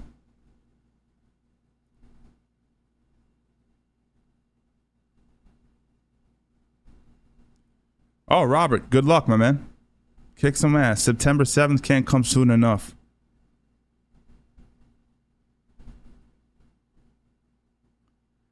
Yeah, people love Figgy, man. People love him. On Twitter, it's crazy. He has a fan base. It's like I've never heard him say words that I understand. He's never said anything where I'm like, oh, that's crazy. Like, that's relatable. I don't know where the fan base comes from, other than the fact that he's a badass, awesome fighter.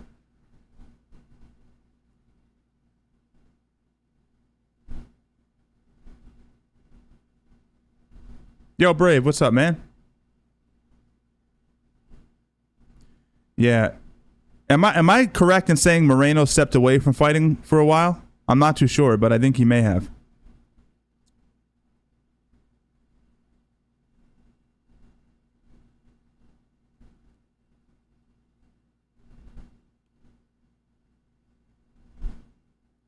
Yeah, thank you, Ted. Let's get those likes up.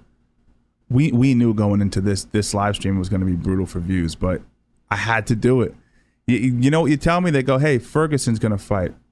Say no more. Say no more. I go live for Ferguson. He gets choked out in 4 seconds. Heartbreaking. Heartbreaking.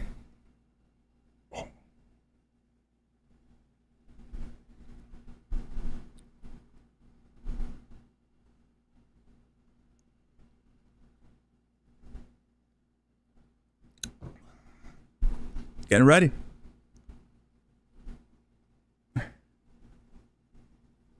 We all have weird things, guys, right? Some of us like to, collect cats or whatever the fuck people do. Weird people do weird things. But the Lego thing for me, a little bit is cool. Like for me, man, like I have you guys watch the show Seinfeld? I have a Seinfeld Lego setup that I haven't built yet. Shout out to Jeremy. Jeremy bought it for me. But I haven't built it yet. I grew up on Seinfeld. But to have as an adult man, to have, and now again, some of you guys are going to say, Steve, come on. But I'm just saying it's a little bit of an eccentric. I almost get it a little bit, but It's a little weird to me that he loves Legos to such an extent. It could just be that he's a little autistic or something like this. Nothing wrong with that. Talking about Moreno, he has an obsession with Legos as an adult man. Seems like a sweetheart. Yeah, I agree. UFC is lacking a superstar. Yeah, man, and that's you didn't see it coming because it seems like for every era, you know, you had that guy. And then in some eras you had multiple guys, and we kept step laddering into what seemed like it would never end, culminating with McGregor. But everything has to come to an end eventually, and you're 100% spot on. Where I just think people were spoiled with McGregor, and then you got a bunch of McGregor clones, and the bubble burst for the UFC 100%. And I think they're doing better. Like, don't get me wrong. I think financially they're doing better, but I think there's less of that name cachet, that excitement around the fight. I don't feel it. I haven't felt it in a while. Like, I'm talking about butterflies in your stomach. And maybe it's a product of me getting a little older, and I've been watching it since I was so young. Like, before the shit was called NHB when I started watching it. It wasn't even MMA. So maybe I'm a little jaded. I don't think it's that though, man. I think if they put on two guys with a great story, I'd get super excited for it.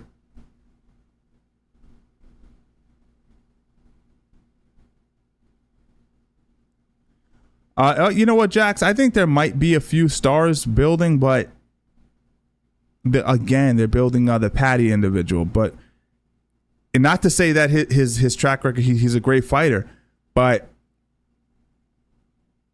something's missing, man. Something's missing. I can't explain it, you know? I mean, I don't know if you guys remember the feeling of, and I'm not going to go old school, both fighters in the cage, by the way. I'm talking about, from the Chuck era. That's when it felt like you would literally be like, what the fuck? Or the GSP era. It was just like, what's going to happen? I never feel that way during a Patty fight. It's kind of like, oh, all right, Patty Pimblett's going to fight. Yeah, David, I'd agree with that. So Izzy and Alex had that feeling on my stomach where I was like, these are two, like, they're still stars in the sport. I don't want to say that there isn't any star power at all. That's a little bit of a crazy statement. I'm just saying something's missing. But Izzy and Alex definitely have it. Izzy to a lesser extent now. Alex definitely has that big fight feel every time he steps out there. Marlon Vera looks different again. Every single time you see this guy, he looks different. Bald head with the it never looks like the same person. I admire it. Speaking of that, Aspinall, guy that I love as a fighter, this doesn't have that thing, man. And I don't know what it is. He's a great fighter. Someone just left him hanging. I saw that. He went to give the knuckles and no one gave it back. Keith Peterson, I love to say this, the referee for this fight, is actually the front man of a hardcore metal band that I saw live in Yonkers, New York. Very funny. He did a front flip, and his guitarist was playing slide guitar with a beer bottle. Let's go. I'm going to say that every time I see him referee.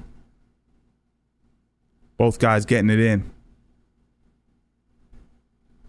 Vera coming out aggressive, knowing that he only has 3 rounds. I'm assuming that's why he's pushing the pace. Now, he's either lost his confidence tremendously from that last fight, or 2, he actually feels confident because he's like, I saw what the best striker in the division looks like. I'm not going to give Figgy any respect. Beautiful calf kick as he starts the action. Figgy hits him right back with a calf kick. Again, that's a machismo move just to show him you don't have any advantage here. Vera looks like a bigger human. Significantly bigger. Come on, Vera. I'm rooting for Vera here.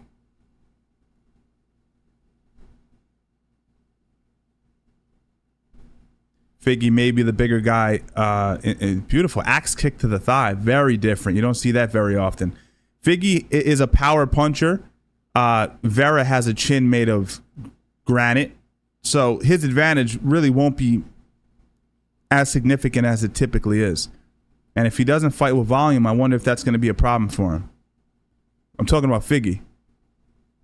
Nice right hand to the body. That was a missile. Oh, beautiful shot. That was nice. That was nice. Figgy threw a big right hand, and what happens? Marlon gets emotional and wants to get him back, and Figgy hits a reactive double leg. That was absolutely beautiful. This is some good stuff on the ground, but that was high IQ by Figueiredo. That's as good as you get, man.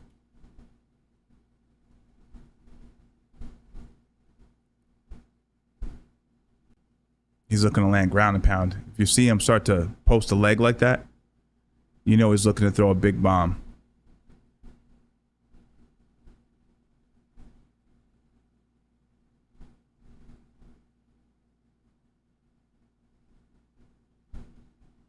Nice elbow from the bottom, though, by my man Marlon. Real cheeky elbow from the bottom. Short, sharp. He should be looking to stand up, though. When your opponent starts to tripod up like Figueiredo was just doing, you want to get your feet on his hips. You want to kick off and create space. I think he's scared to open his guard because he knows how good Figueiredo is. So if he opens his guard, he might have his guard passed. But I'll tell you what, Marlon's guard's been looking really good. He threw up a triangle at the beginning of the scramble that looked really clean, and he just worked to a trap guard, like a high guard position just now. That looked pretty sophisticated too, so.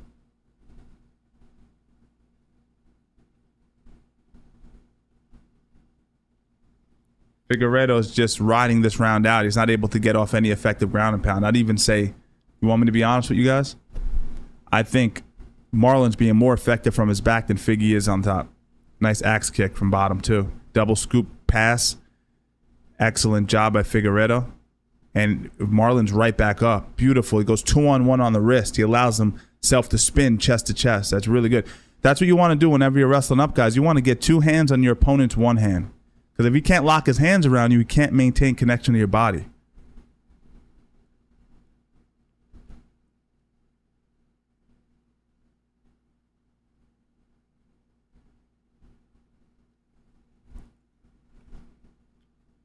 I got to hope, I mean, if you're a Marlon fan, you got to hope that Figueiredo starts to slow down. That was a lot of intense grappling to start the round off.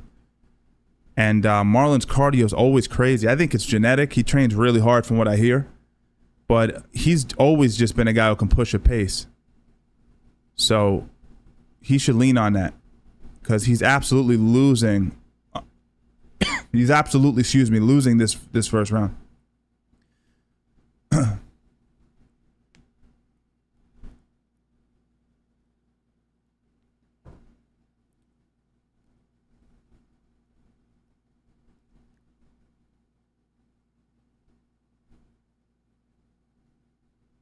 So this for me, if I'm watching this, and let's geek out. Oh, beautiful running switch knee right into a double leg, a lock double. Excellent job. Figueiredo got the round.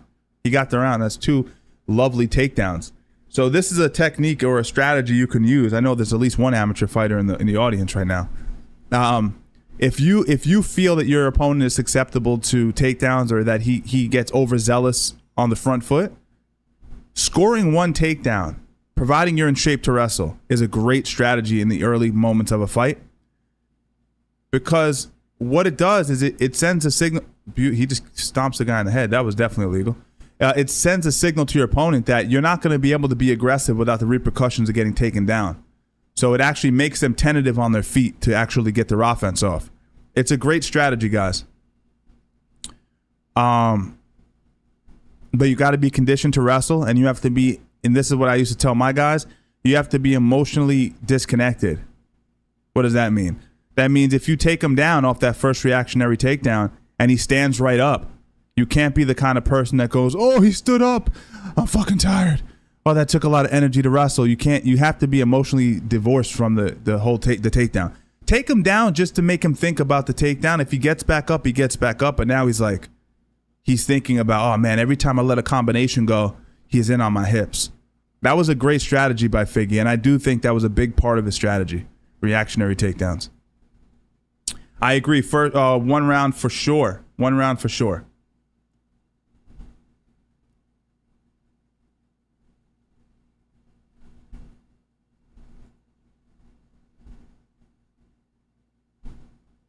For Figgy. Now we got our second round. We're off. I keep forgetting to set the clock. I'm sorry, guys.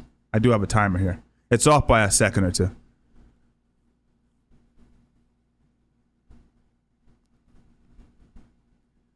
See, now we're watching the fight. Let's study the movement, guys. Let's watch the fight and study the movement. Now, notice how Vera, nice body shot by Vera coming in. Let's study his how he anticipates the reactionary shot.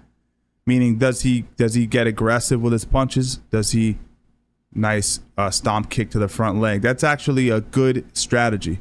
If you know a guy is likely to shoot on you again, throwing an oblique kick to his lead leg will stop him from being able to shoot on you. But you better hit it. Don't miss it, right? Because then you're basically feeding him your lead leg. Nice counter hook by Figgy, and that turns Vera against the cage. Good strategy there. Now he's looking to hit another lock double. Watch. I don't think he sees it though. He's waiting for Vera to overcommit to his punches. You can see Figgy. He's moving side to side. He's waiting. He's waiting. And this is all. He hit it again. And he just grabbed the single that time. He grabbed it, and what does that show you? I didn't really want the takedown, but you're thinking about it. You're thinking about the takedown. This fight, I like I said, not a huge Figgy fan, but this fight is, from a strategic standpoint, is absolutely winning me over. This is so high IQ. And the thing is, he's not wasting any energy. He's not. He's moving laterally. Steps off, switches directions. Another reactive shot. Didn't work, but what did it do? It got him off the cage. Jab to the body, right hand up top by Figgy. That was masterful. What I'm stealing from Figgy when I'm watching this is how he uses head movement and reactive shots to circle off the cage. Super high level, guys. I know it's a little geeky, a little inside baseball, but that's worth stealing. Let's watch him again. Vera's really good with his foot pressure. So look. Let's see how Figgy gets his back to the center.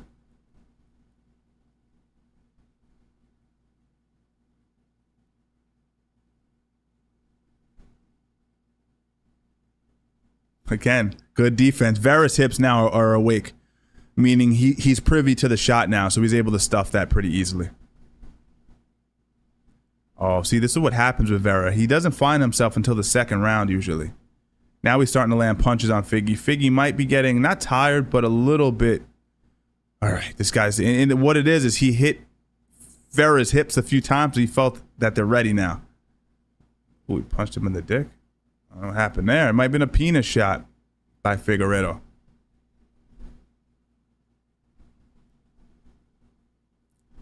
Disregard the clock on the screen, guys, by the way. Another preemptive shot. But I tell you what, excellent defense by Vera. Vera with the collar tie. He was able to create a frame to separate Figueiredo's shoulder from his hip. That was great defense. Now, Figueiredo isn't married to the takedown. He just wants to gain Vera's respect in terms of nullifying the offense a little bit. But I tell you what, you take enough fake shots, they tire you out too. Because somewhere in Figueiredo's heart, he's hoping to get the takedown. Does he start to get tired from here? Does he start to second guess himself a little bit?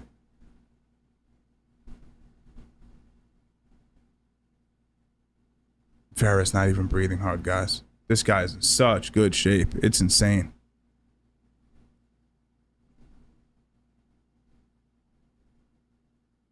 I'm watching this fight though, right? Figueiredo, all respect to him, great fighter.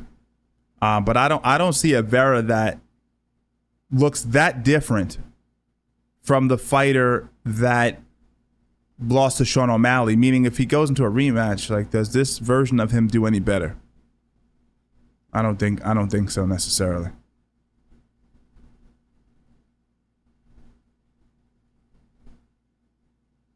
Look at Figgy, man, doing very little.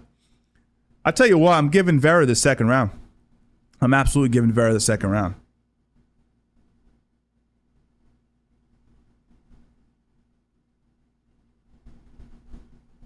Another stuffed takedown. So that's got to build Vera's confidence a little bit. He's going, oh, nice body shot, crushing to the liver with the left hook. That's the backhand of Vera. Oh, now he feels he has, he's starting to break Figueiredo now. You can see the confidence in Vera starting to increase. He's bullying him now. He's bullying him, and Figueiredo knows it too. Uh-oh. Not good for Figueiredo. You better get that energy back.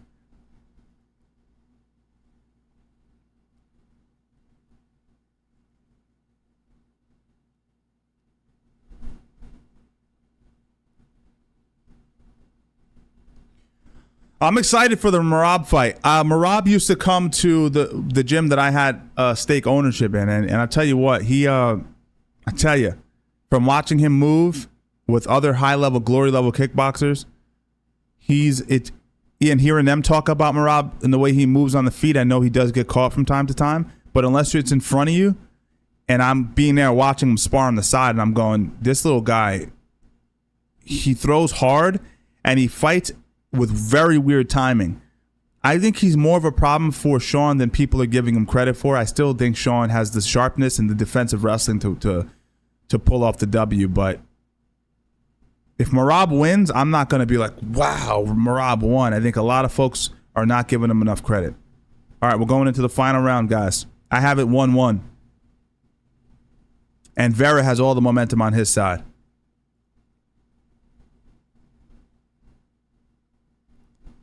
Another shot attempt, but he gives up the neck.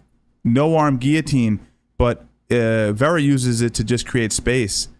If he can defend the single leg, which I suspect he does, right? Good 2-on-1 wrist grip, elbows to the head. We have Vera working off the cage here. That was behind the head. That was a little illegal. Pushing the head away, elbow in close. Excellent job by Vera. This is what Vera does. He comes on strong later in the fight.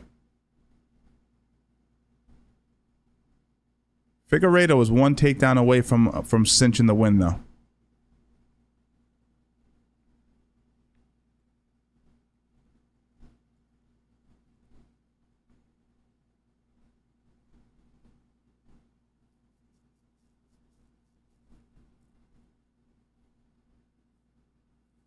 Yeah, he is. He's all heart. He truly is. This guy, like, there's a lot of fighters, and we've said this before, but fighters that are athletes and fighters that are fighters. And Marlon is a fighter. Like, you could see the way he moves, you know? It's like there's a viciousness, there's an ill intent. It's a different mindset. And it's these moments later in rounds, later in the fight, those characteristics start to manifest in a different way. Athletes start to go, you know what? Let me just see if I can kind of get by and, you know, get the fuck out of here. Where Vera's like, let me see if I can maim this guy.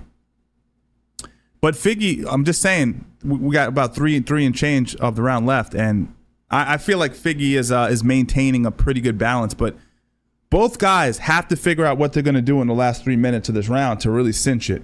It's way too close of a fight. This might be a draw. Nice uppercut by Figueiredo there. He's landed the best punch this round so far.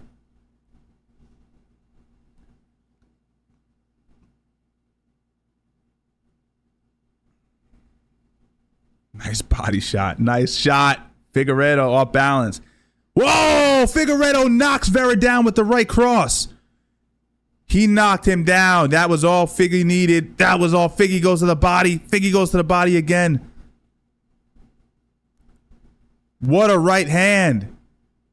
Tell you what, Figgy, another right hand. He might knock him out. Another liver shot by Figueiredo. This dude can punch. He push kicks him right in the chin, and Vera eats it like it's nothing. What a fighter. What I like that Vera is doing is he's punching inside of Figgy's punches, but he hasn't been able to land clean enough to actually do any damage. That was crazy. 2 minutes left. Vera, if you want to win this, man, you got to make it happen. You got to figure it out. Got to go for broke. I mean, he dropped you. So that's hard to come back from. Nice body shot again. Figgy using feints to raise the guard, then he rips to the body. That was beautiful.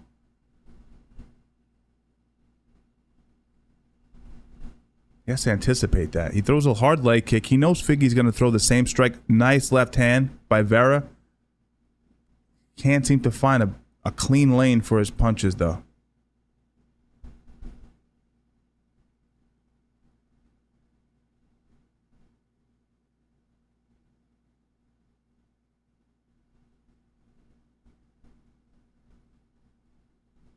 Beautiful takedown defense. It's been good to see Vera's adjustments. He's getting hit with a lot of clean body kicks, though. Body punches, rather.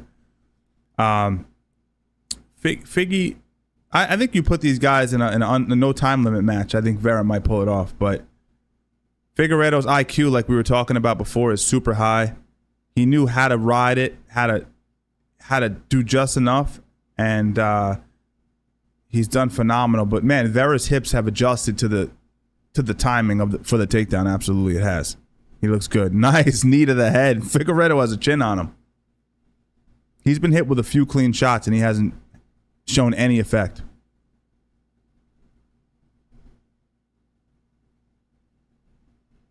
"25 seconds left.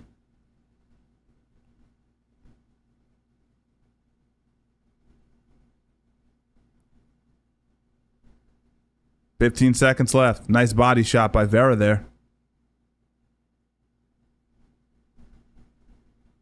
Oh, tomahawk 12-6 elbow. It's the first one we've seen in the new era with the new rules, if I'm not mistaken. Ah, that wasn't a knockdown. Doesn't look good, though. Vera may have lost that fight. That was a good fight, though. Round of applause for both men. Great job. It was cool. You see that? Vera went for the vertical elbow standing, which was illegal for a very long time. I don't know. How do you guys score it? That was great.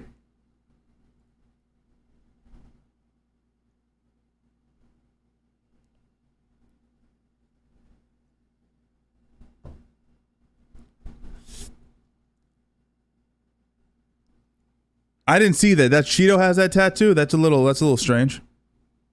Yeah, both guys are great. One guy, both guys fighters, tough fighters, if you know what I'm saying.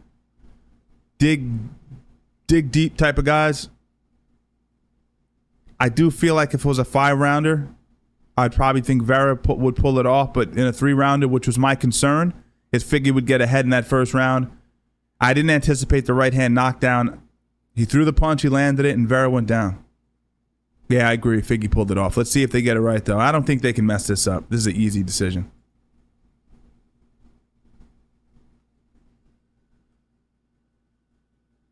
Look at the next fight night card, guys. August 10th. Tabor versus Spivak 2. I can promise you I won't be live for that one. I probably won't. I highly doubt I'll even watch the fight. Like, are there no other better heavyweights that are fun to watch? Vera thinks he won the fight. That's crazy. After 3 rounds, we go to the judges' scorecards for decision. The judges score the contest 29-28, 29-28, and 30-27 for the winner by unanimous decision, Davison. Davison wins it. Yeah, so what I was going to tell you guys, if you notice that my stream may be 20 seconds behind. It's not that I'm behind. It's just it takes about 20 seconds to get it over to the YouTube servers. All live streams lag a little bit. 135 pounds. How good does it feel to beat a guy like Marlon Vera in that fashion? Oh my God. Very strong, Chito. Hey, Chito, thank you so much today. Fighter, good, nice. Hey, Dana, eu bati o Tito Vera hoje. Dei um nocaute nesse cara. Merabe! Shumale! Eu quero meu cinturão! Hey, vocês estão brigando por ele. Eu quero meu cinturão. I think he wants the winner of the Merab versus, what do you call it? I beat this guy tonight, Merab O'Malley versus Malley. Next, I want to fight for the title next. All right, so he wants that. He wants to see whoever gets the win. Let's see. Chiesa!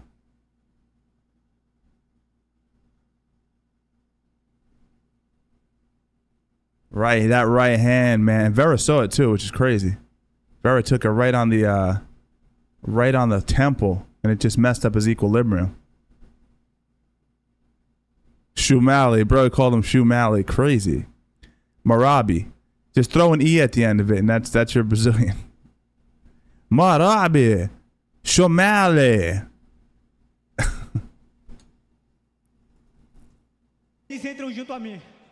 I wasn't in here alone tonight. I have my family here. I have my 2 sons here. He has various people there for sure. All right, let's see, you guys. Let's see, take a look at this here. All right. Mixed reviews, right? Because I know a lot of you guys going into this next fight. A lot of people really aren't a huge fan of. A lot of people dislike, I would say, Shara. But he has his fans. He is the favorite going into this match. Now, correct me if I'm wrong. Michal, great boxer, right? Great punches. I knew there was a reason I liked him. And I think it's because he punches, his punches. This motherfucker's coming off of a 2-fight losing streak, though. Well, listen, I don't think you have to worry about getting submitted by Shara, right? Shara's going to come out and try to let them things go. Let's see. Yo, if Michal can upset everybody, we'll see. You don't know. He might be able to hit a little upset.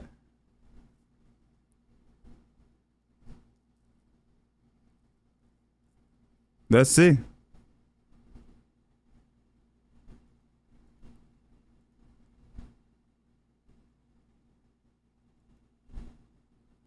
Also equally excited about October 26th card. Ilya Topuria versus Max Holloway. Whitaker versus Chimaev. Gane versus Volkov.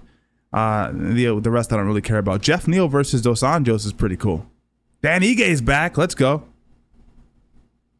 Ankalaev taking on Rakic is like kind of funny. Because Ankalaev really should be fighting for the title against Pereira. But I think they're trying to set up the Pereira versus... who's the heavyweight champ? You guys gonna help me out. Tom Aspinall. Which is going to be a crazy fight if they manage to make it happen. It's going to be a crazy ass fight. And my thoughts on it, Pereira is going to struggle with that one, man.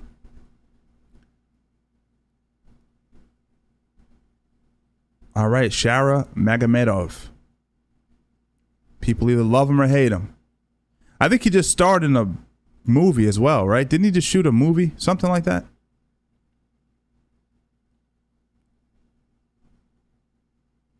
He's obviously, he's fighting a guy on a 2-fight losing streak. They're setting him up for a win. They're investing in this guy. There's no doubt about it. They're absolutely setting him up. Setting him up for a victory. This is the way it is. No doubt about it. Let's see how he does, though. He's going to have to live up to it. Let me just pull this up. Yeah, I think Pereira has all the potential to win. He has that power, and Aspinall does get hit. He pulls straight back from punches, etc. But I just think he's a big guy. He's fast for the weight, and he can opportunistically grapple, which can be problematic for Pereira. If Pereira pulls it off, being a 3-weight champ is going to be absolutely insane. Now, we're getting close to the main event. If you guys are looking to get busy with my book, you absolutely can do that. Click the link that's linked in the chat. Use code SSP24. You'll get up to $1,000 welcome bonus plus $10 casino chips. Now, the thing that I'm thinking about when I put any money down, one is am I getting money to gamble with? And what's cool about my bookie is they're giving us a little bit of cake. So it's basically... And I said this earlier in the stream. They're giving me money. They're giving me money to gamble. I'll do it. And I want to also preface this by saying, if you have any issues with gambling, do not gamble. Don't use my link. This is for people that like to add a little bit of fun to the experience. You put $10 down, etc. You have a little bit of fun. It makes the fights a little bit more exciting. Now, as far as I'm concerned, my man Corey is still the underdog. So is there some money to be made there? There is. People are still thinking Nurmagomedov's going to pull it off. Number 10 coming in against number 2. Corey didn't have to take this fight, so there might be a little bit of fun in that to put a little bit of money down on my man Corey. But we'll see how it goes. So shout out to mybookie.ag if you want to get that signing bonus. Click the link pinned in the chat. It's crazy to see Aspinall eat punches from Sergey and from, he could take, I'm not saying he can't take shots, but he does have a great chin. But those guys aren't Pereira, right? They're not Pereira. They don't have that precision punch placement. It's interesting. I'm leaning Aspinall in that fight, though. I'm leaning Aspinall 100%. I think he pulls it out.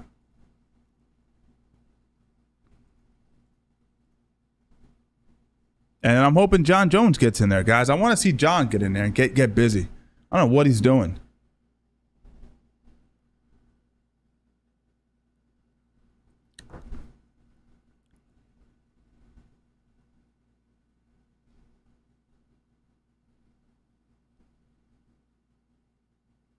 Beautiful, beautiful. You know what? Let's get this going. Let's get this going real quick. I'll get a quick poll going for everybody.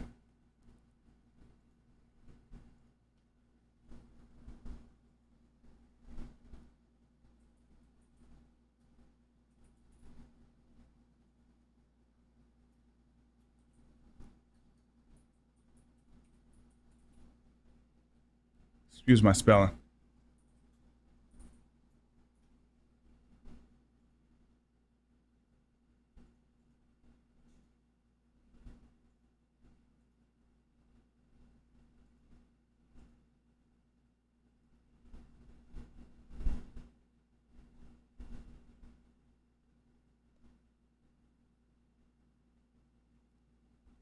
Yeah, like I was saying, I don't know, man. I'm tempted. You know, I having Sandhagen as an underdog to me is a little. I get why he is an underdog, but there's a reason he took this fight. Is all I'm saying, and it could be a miscalculation on his part. But he's so talented. He's not easy to wrestle. He has really unique timing, and he's great at game planning. So that's the guy I'd throw money on. I'd use that house money to bet on Sandhagen personally. But we'll see how it goes. We'll see how it goes. I was actually going to go in on for the main event, the boxing card, but it's like Crawford is like a minus 7,000 fucking favorite. It's crazy. So I don't know.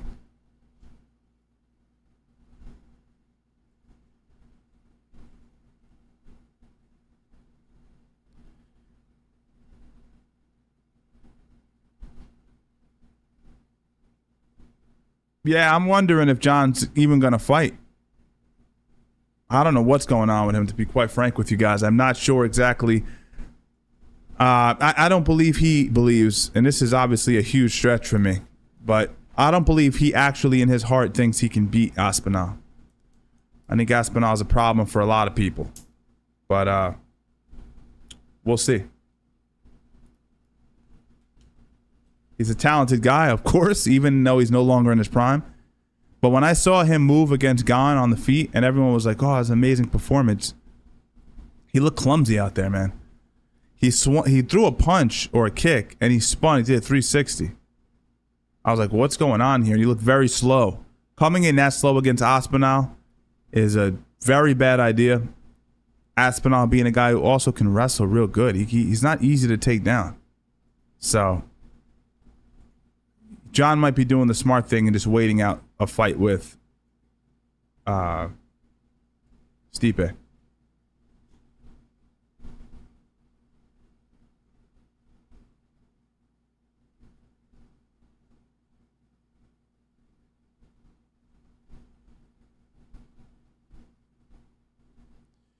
Yo, you sign up to my bookie and you see what's on the screen. You type in my promo code, Steven Strangles People 24, SSP 24. As you sign in, there'll be as you sign up, there'll be a promo code, and that will get you a welcome bonus. Use the welcome bonus to put money on the fight. So you're basically betting with free money. And then if you win, you win, you lose. And there's no love lost. And again, you can do it for this card. There's one more fight coming up, the main event, or you can use it for tonight's boxing card. There's a few boxing matches coming up. You can use it for whatever you want, to be quite honest with you.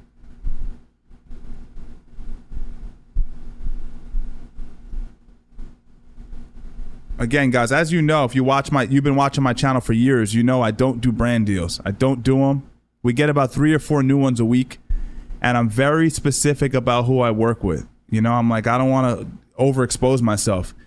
But this was perfect because I know that they've worked with a lot of UFC fighters that I'm cordial with, so I trust them. Plus, they reached out to me specifically. It wasn't through an agency. It was through them.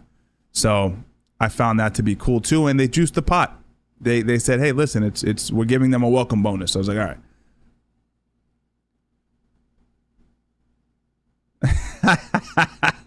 right. Jax, you got to use a different email, man. I think that might be it. Use a different email. Pinned. Yeah, exactly. Use the link pinned. Francis is telling you guys right now.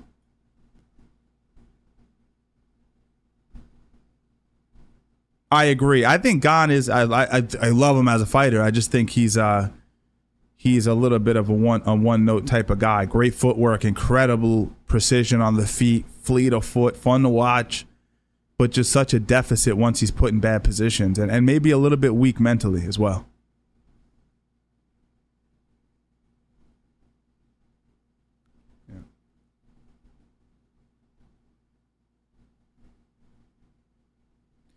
Yeah, I think Tom can beat him too. I definitely do. Especially Ngannou coming out from away from just straight from boxing, where I think some of his grappling is atrophied a little bit, which was never a strong point. I think Aspinall makes it look pretty easy against this form of Ngannou. I think the Ngannou who left MMA would have been a problem for him, but yeah. All right, let's go. Shara Magomedov. Let's see. A lot of hype with this guy, man. And I think for good reason. I mean, when you come in, what is it, an 18-0 record? That's impressive. He's not an average dude. Someone in the crowd was just doing this. I think they're making fun of his eye. Come on now.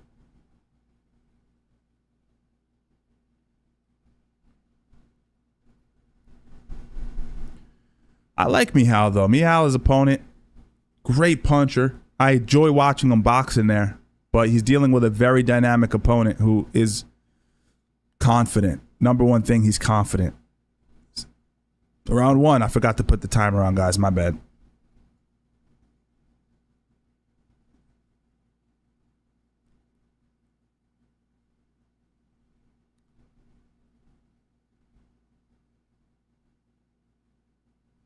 One guy, fleet of foot, kind of taekwondo type style, throwing outside leg kicks as he circles. I don't love that. Naked kicks on the back foot is just very ugly.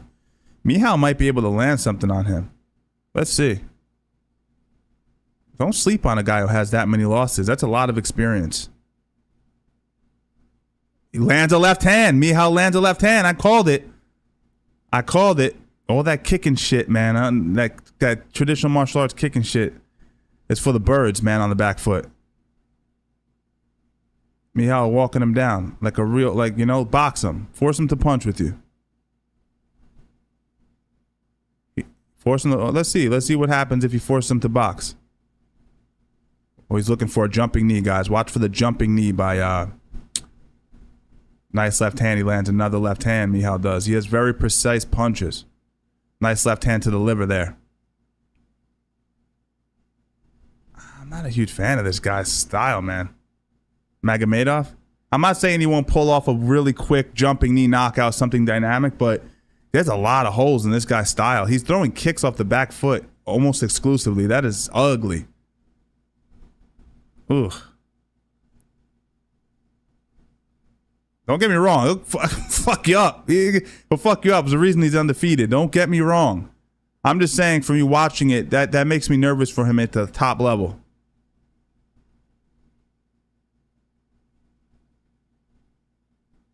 I like how Michal's fighting right now. He's just being super aggressive with his punches and forcing Magomedov on the back foot. Forcing him to desperately strike to keep him off.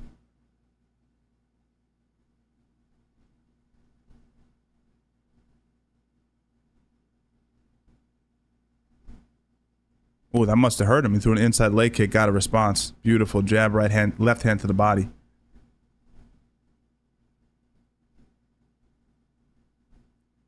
Nice left hand to the body again. Great investment. Great investment. That body shot hurt him, though. Magomedov has that ability to hurt you very quickly out of nowhere. That's what you got to respect from him. He's cut, too. See what I mean about Magomedov? Ugly style, but he has a hard style to really deal with. Nice, Michal. You gotta. What he's doing is great. Keep working the body. Another hard body kick by Magomedov. Keep working him to the body with your punches, and I think do a little bit better of cutting the ring off. But he's doing good with it. But now you're looking to grapple him. That's not a good sign. Michal's looking to grapple him. Not a good sign.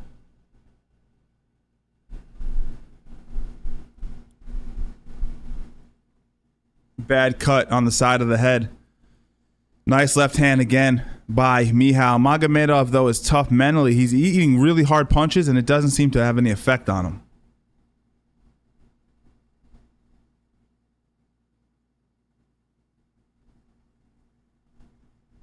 Spinning back fist attempt, knee off of that break. Dynamic mover.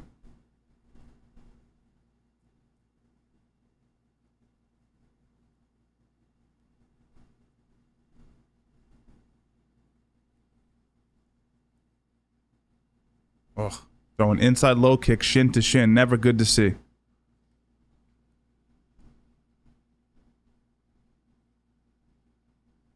Nice jab by Michał. A real kind of workman's like pace. Consistent. Blue collar. Just forward. Jabbing the body. Hooking off the jab. Taking a few punches. Part of the game. Getting kicked nonstop. I like how he does that. He frames with the lead arm, the right arm, and then he's throwing a left hand to the body to mask it at the same time. Most boxing coaches wouldn't teach you to do that, but it's working. Nice right hand to the body by Magomedov. Every once in a while throwing punches. And actually has pretty good success with it when he throws it, the punches. Few and far between, though. Nice left hand by Michał. He's landing clean, but Magomedov, let me tell you something. He has a beard. No pun intended. He has a beard, literally, but he also can take a hell of a punch. Maybe partially due to the thick-ass beard. I don't know, but good round. Michał, great. Wasn't deterred by the kicks and the cut. Looked good. Wasn't bad.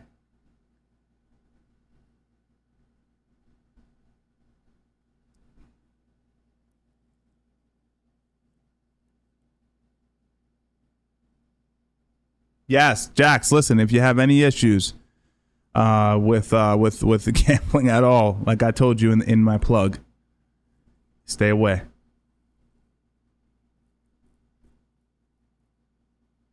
Yeah, that's what I was saying about Tom. Getting back to that, I'm looking at the chat now, is he pulls back, man. When he breaks out of positions, he pulls. He pulls straight back. And I love how people love to use Muhammad Ali or Floyd as like well, he did it. Well, they're not chucking 4-ounce gloves at each other. And not to knock him, he's a good boxer. He's not that level of, perfected timing, although it's working for him now. I think it's a detriment to do that, to get used to that. Round 2, guys.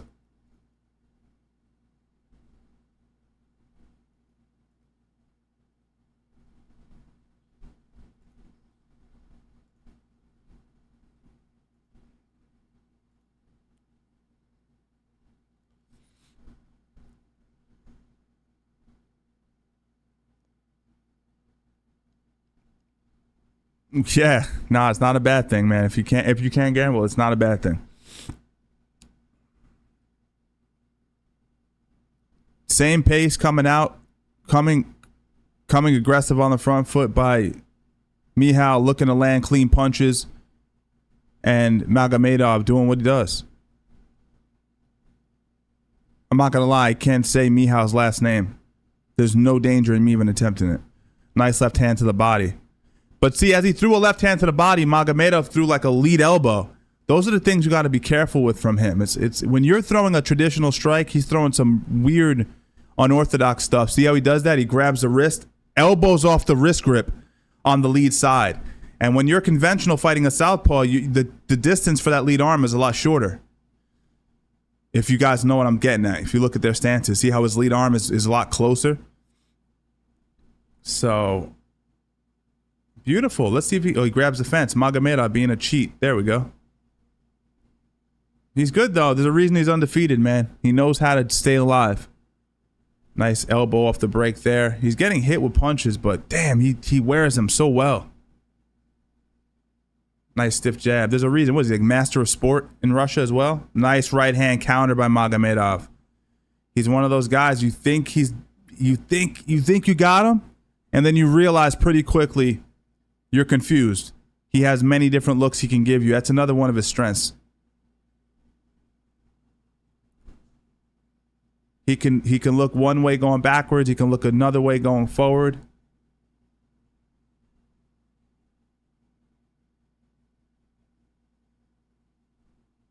Nice jab to the chest to off balance the kick.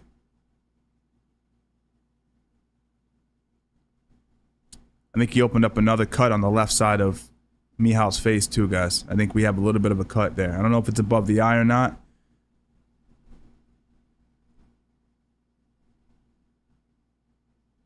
nice right hand by Magomedov. Now he's in a rhythm. You can see it now. Now he's pulling. He looks a lot more comfortable now, and you know that basically because he's living off the cage a little bit more. For most of the beginning or the first half of this round, he was living in the center, which is great.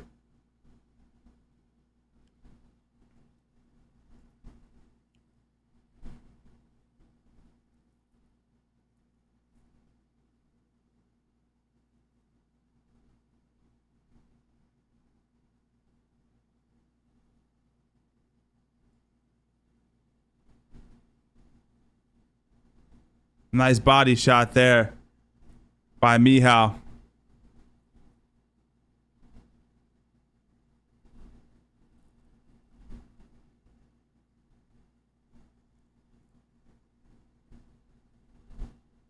This is how this mofo gets ahead. He starts just picking you apart from distance.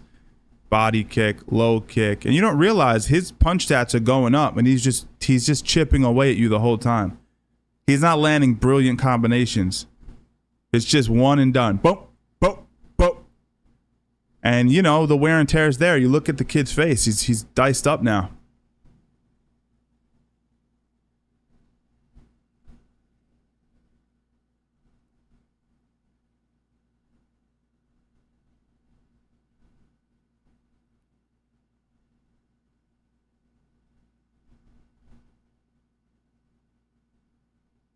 Less than a minute on the second.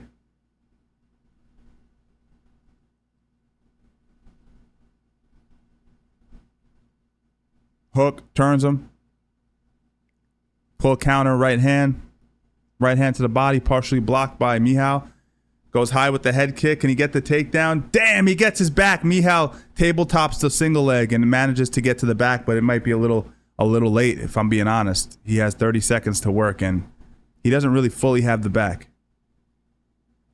He should be going inside wrist ride. There you go. Let's see if he can get across and under that big-ass beard. And I'm sorry. I mean, I don't know if this is part of religion or not. I don't think it is. You got to trim that fucking thing. You got to trim that beard. Oh, that's in. Look at him. He's letting him choke him because he knows it's 5 seconds. That's hilarious. I mean, I don't know. That beard's a little thicker than it needs to be, in my opinion.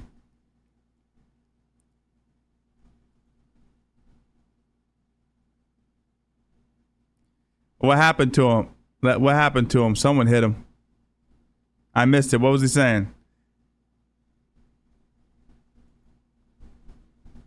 What was he saying there? I just jumped back in the chat. Who got him too? Who got him?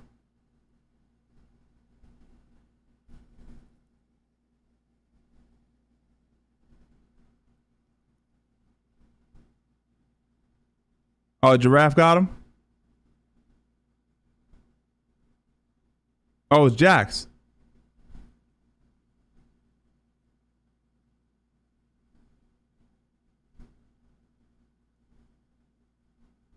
Oh, good on you, Jax. Sometimes you gotta let them, you gotta show them that you got hands. They get a little confused every once in a while. Like I always say in the chat, what do I always say? I always say, like, the room is too small to act crazy. You gotta be normal. Gotta be normal. If it was thousands and thousands of people in the chat, it's harder to monitor. All right, Michał, I think, knows that he had a good advantage at the end of that round. Oh, no. Magomedov is taunting him with the whole deal there. He ended the round with a single hook in against the cage and the rear strangle right under that big-ass red beard, but it was too little too late. There we go.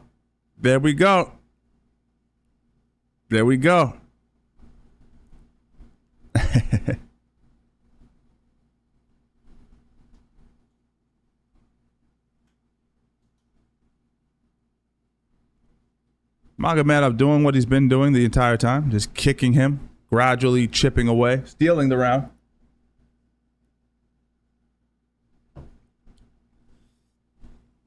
Side kick by Magomedov.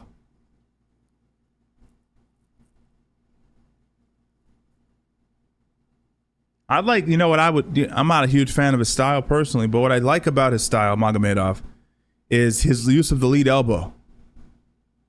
You know, there's always things that we like to steal. From Figueiredo, I like his reactionary shot. I also like how he uses wrestling to turn to get his back off the cage. Ooh, big shot by this gentleman, and Magomedov wears it well. Magomedov has that lead elbow, and again, if you're fighting a person who's southpaw, this is a great tool to use, guys.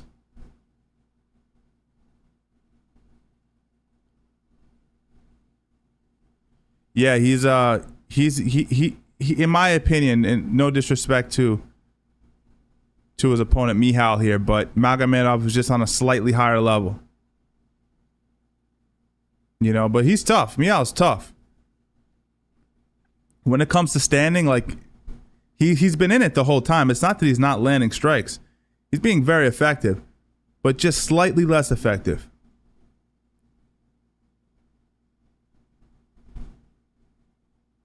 It's not for any lack of effort, though. He's swinging punches. He's landing shots on top of the head. He's ripping to the body.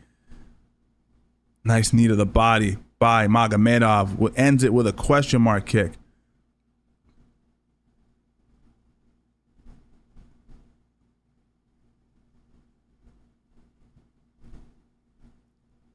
Blocks it. Magomedov lands a high kick, but he exposes his back yet again, and he gets taken down by Michal. Possibly does. He exposes his back.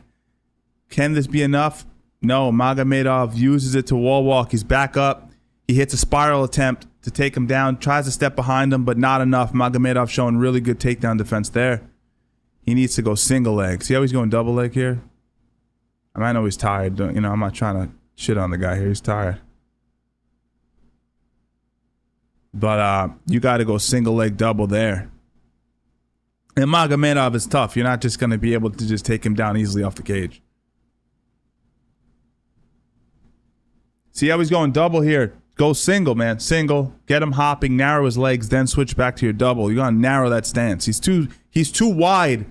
His legs are too wide to hit a double leg. This isn't 1999 where you can just rip him off the cage. Nice elbow off the break by our man Magomedov. Nice stiff jab by Michal, though. Come on, keep him honest. Left hand to the body.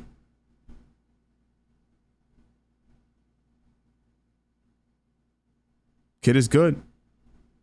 Nice. He shoots the single. Terrible shot, but at least he closed the distance. He gets the trip. He goes single, runs the pipe, and then actually steps behind the post leg and gets the trip. That was beautiful. Does it win him the round? It was competitive, guys. Let's be objective about this. It might win him the round. And then if I'm somebody watching this, you know, Michal's a great fighter, but he's a guy who's lost his last two by submission. If I'm the guy who's out grappling Magomedov. So if I'm looking at this for Magomedov, you know, all due respect, I think it might be a situation where he's going to struggle at the upper levels. That's maybe the case at middleweight. He seems to have a pretty rough deficit with grappling.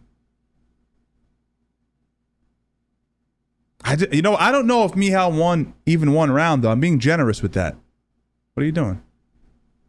Oh, the fight's over. Okay. All right. Way to go. Good fight.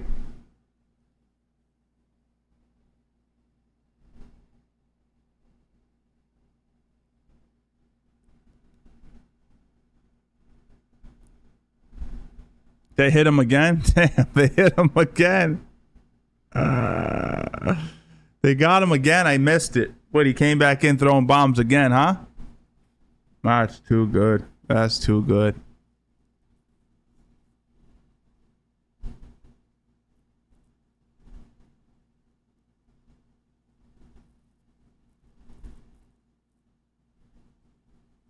That's funny.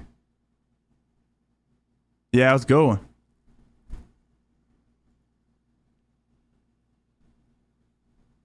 It's a good fight. I wouldn't say it was one where I was like totally into it. I was just focused more on the technique, but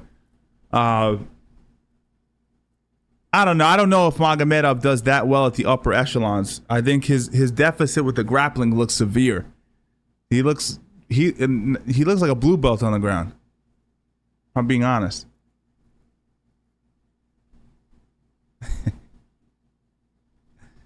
Hey man, that's what he gets. I don't know what he was saying. Let me check. I didn't realize I can check what he said. The fuck? Oh yeah, he was getting real rude. I didn't realize that.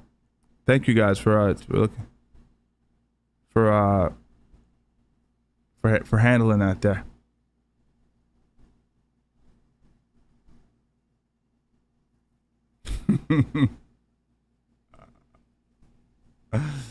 I love it. I like how he's attacking people for no reason. It's pretty crazy. Magomedov gets the W. There we go. He's undefeated for a reason, man. Gotta give him his credit.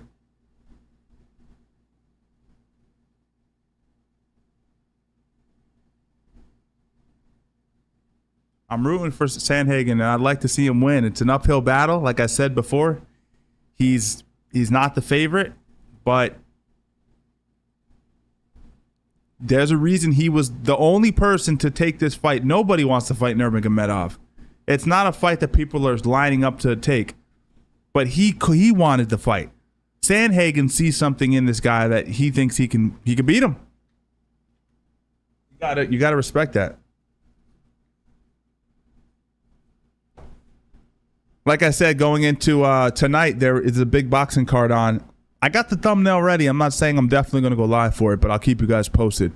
I might end up going live for it. Like I said, I think... why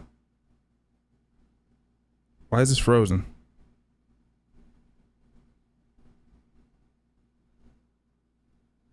I'm not 100% sure, but I'll see if I end up going live.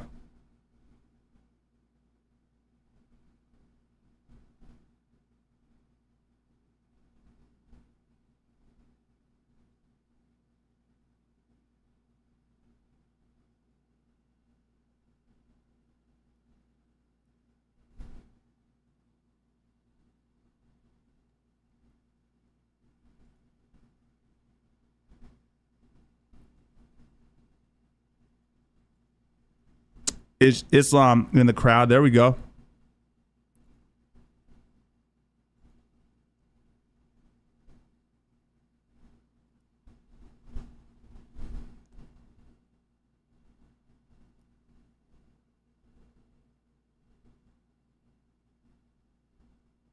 Sandhagen. Man, the flow of this card has been amazing.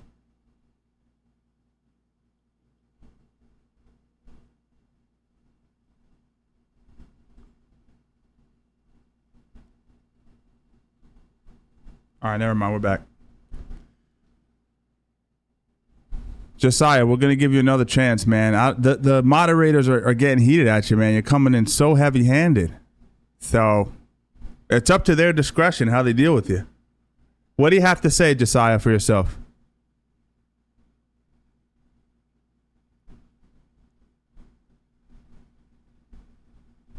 Josiah starts right away. He just can't help himself. He cannot just chill in the cut and watch some fights. He can't do it.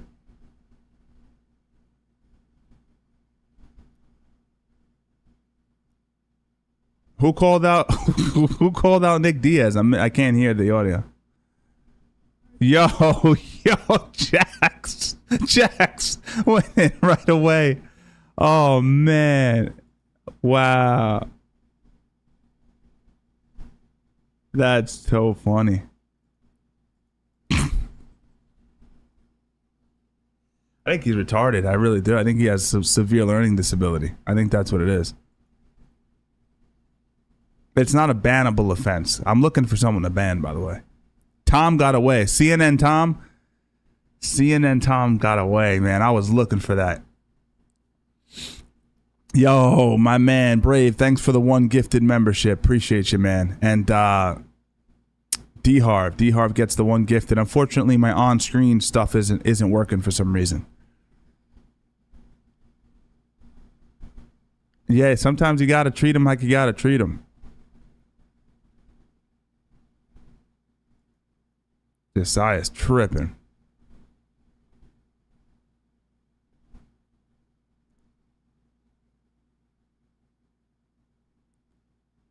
Brave, thanks for the one gifted again, my man. Welcome, David. David's been active in the chat today. Even hit a donation. I appreciate you, man. So, see that? The universe pays you back.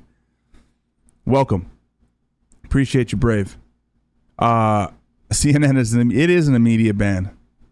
You know? It's a very immediate ban. Astray's back with another gifted Brave. Astray, you're back. Astray's not in the chat today. He's probably doing something with the family, but Astray's an OG, one of the moderators over on Discord as well. I don't have the Discord link up here because I have my my bookie pinned. But yeah, if you guys are interested, you can join. I appreciate it, Brave. Thanks for the 3 gifted, man. Oh, Josiah was going wild with it. He was going straight wild. Crazy behavior.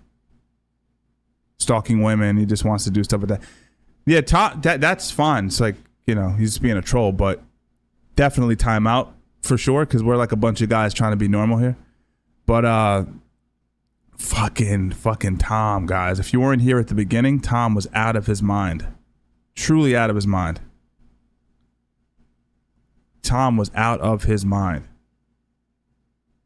Insulted me. He said he's disappointed in me in the channel. I was like, this is phenomenal.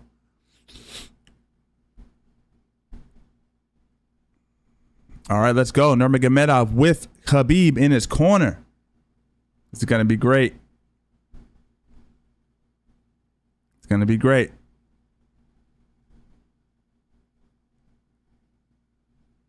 Yeah, Dave. Yeah, so basically you're a member now. So sometimes I put out polls. I try to at least once a week put out a video. It could be an instructional video. It could be just a talking head video. You also have access to different emotes. As a matter of fact, I just looked it up because I've had more members join. I have more access to more. I have more access to different emotes. So I got to upgrade them, update them. Actually, I'll ask you guys in the membership section what you guys want. Like, what are some emotes that you guys would want to use? Because I'm not too privy on that. Thank you, Energetic. Nurmagomedov looking ready to go. This was a tough fight. Sandhagen took the fight. Sandhagen said, I want this guy. Remember that.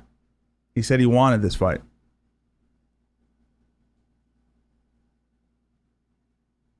He actually said, Jax, he actually said something after that. He said another thing after that that was probably weirder, to be quite honest with you. It was weirder. What was it? I'll tell you what he said right now. I don't think I can find it, actually. Oh, no. He just said, thanks, honey, at the end. Right as you were blocking him, he said, thanks, honey.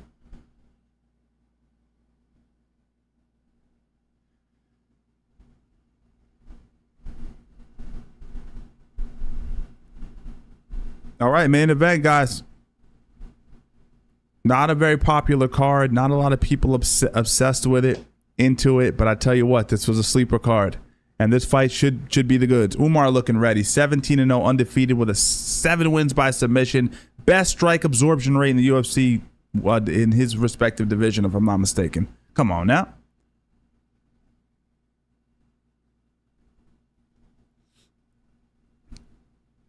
Let's see. Where these guys shine are in the micro moments in wrestling. Like, what I mean by that is those small off balances, things you can't really see on camera. This is where these guys excel. Sandhagen thinks that he has the answer, so let's see if that's the facts. If he can, if he can stay off the cage, avoid those upper body wrestling positions against the cage. Maybe he knows something a lot of folks don't know and Vegas doesn't know. Oh, and he's coming out to Jimi Hendrix. Let's go. Oh, man. I don't want to get copyrighted, but that's beautiful.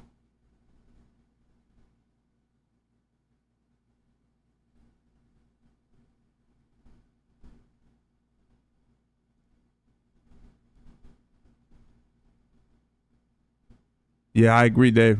100%.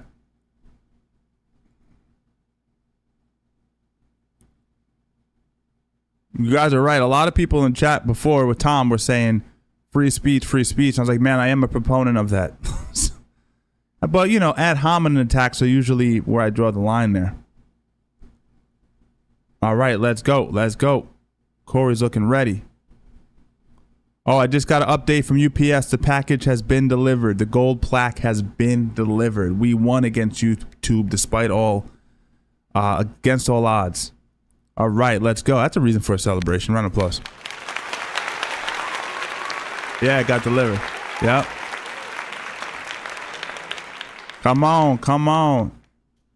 What's crazy is I think I used that song. Got a strategy. He's also impulsive. I think I used that song for my Instagram story to plug this live stream. Let me see. That'll be a weird synchronicity. I did. Check it out. Ready? I've been doing this shit for 4 years, yo. Weird coincidence. Maybe that's a sign. I mean, I don't know if you're one of those kinds of guys who are into that, but the fact that I chose a song to plug this stream and it's the same song Sandhagen's walking out to, I don't know. All I'm saying is maybe where there's smoke, there's fire, and maybe you should have used my link for mybookie.ag and put a little bit of money down on the underdog. That's all I'm saying. Look at Sandhagen. He's pacing back and forth. He's focused. He's ready to go. Looking like a Jack Shaggy. He's focused. He's going to use footwork. He's not going to allow himself to get pinned against the cage. He's going to time those jump knees, but he's going to use them seldomly not to give up the takedown. A stiff jab, strong body kicks keeps Nurmagomedov off of him. Let's see. It's going to be a good one. Sandhagen's the second tallest fighter in the bantamweight division, is that? Who's the tallest? Yo, Nurmagomedov got the highest shorts I've ever seen in my life, right above the belly button. Nurmagomedov is majority legs. You say, what's your body composition? Majority legs, Nurmagomedov.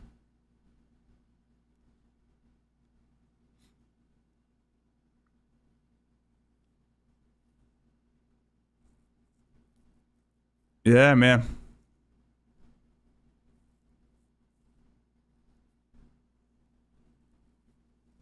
We did it, man. Let's go. If Sandhagen pulls this off, what a G. To call a guy out that nobody wants to fight and to win, and if he wins in a decisive manner, stop it.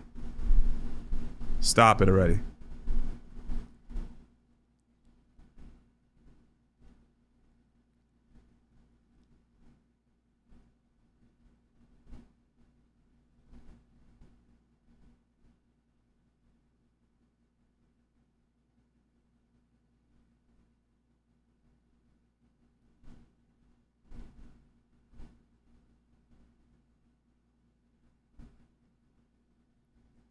It's got to be hard for Sandhagen, though. Just standing across the cage and you're seeing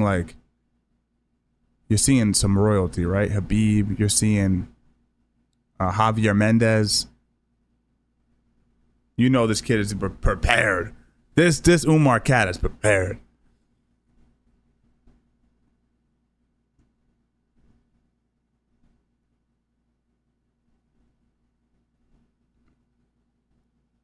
Let's go.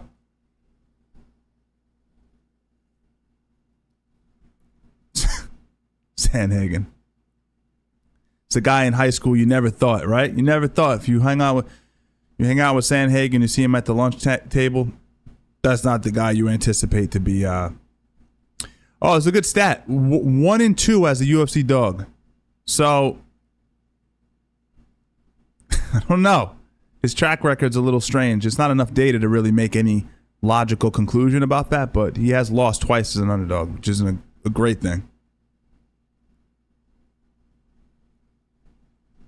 Let's go. He's pumped. He's ready to go.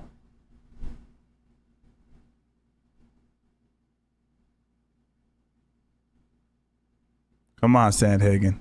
Let's go. Round of applause for Sandhagen, guys. Round of applause for Sandhagen. All right. Let's get this timer ready.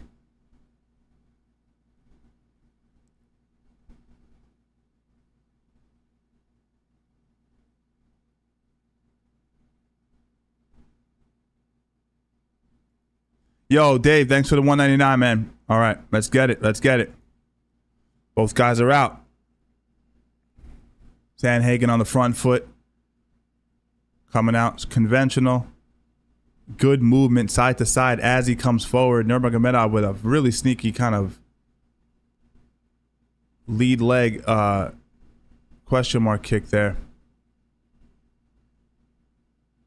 Nurmagomedov has sort of a timid look on his face. Nice counter leg kick too. Beautiful single leg head outside position. Can he score the takedown? He scores the takedown right away, gets him to a hip and exposes the back.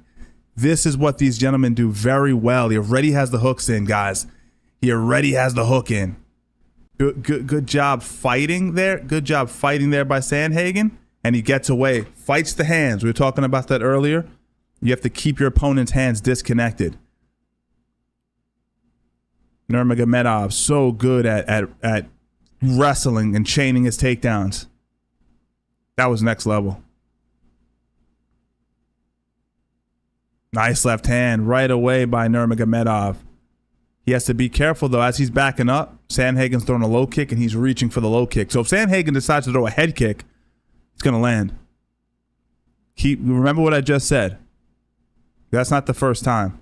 And Nurmagomedov looks a little uncomfortable on the back foot. He's taking like weird, desperate single shots there. See how he keeps reaching for the low kick. If I'm Sandhagen, I'm going, I can head kick this kid. Left head kick.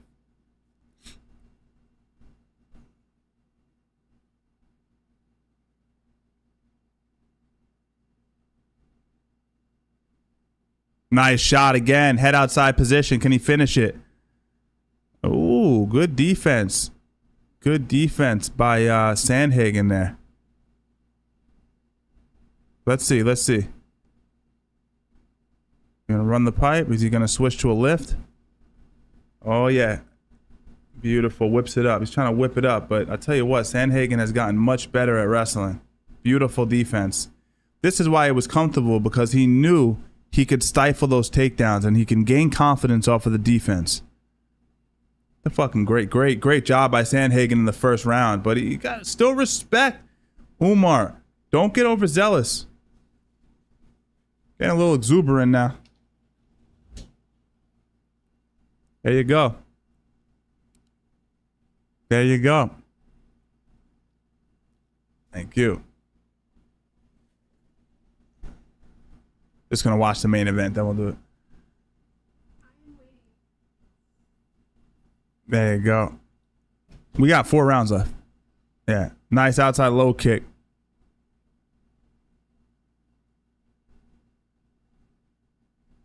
Oh, falls in as he's throwing the right, straight 1-2 down the pipe.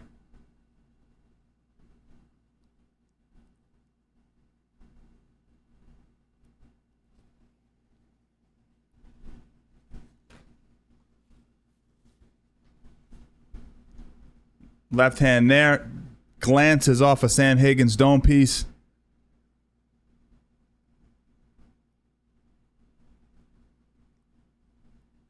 Competitive. And you get Corey knew this. He knew that he had the defensive wrestling IQ to be able to make it competitive.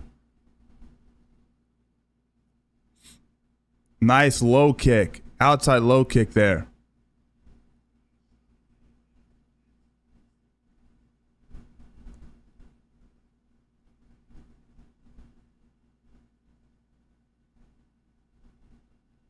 Oof, nice counter.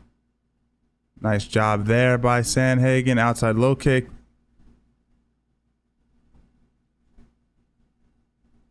Corey comes in with a lot of IQ and a guy who really does improve every single time out. And you see it.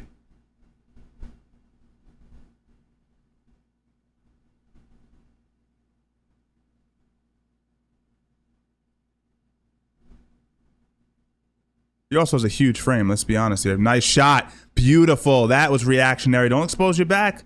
Sandhagen Granby's out, but Umar does a good job of following the hips, but he has to get his hips lower. Nice escape there. Beautiful. Beautiful job. Keeping control of the near side arm there. It will allow him to get back up. Controls the hips. Good work by Sandhagen. He might have a knee bar there, but he just wants to use it to get up. He knows. Sandhagen knows. He's like, he has the defensive wrestling ability to make it interesting. That's what's up. There you go. Guys, by the way, stick around to the end of Stick around to the end of the stream, too. We're going to be doing an unboxing. Check it out. The 1 million subscriber plaque comes in while we're streaming. A lot of synchronicities today. Cool, man. We did it, even though YouTube didn't want to give it to me. Don't ask me how I got it.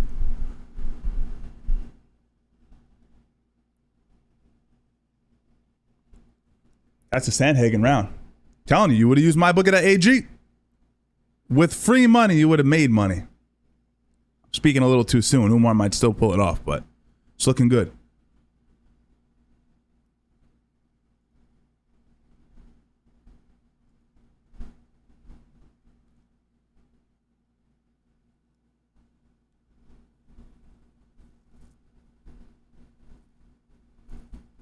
Thank you, guys. Thank you.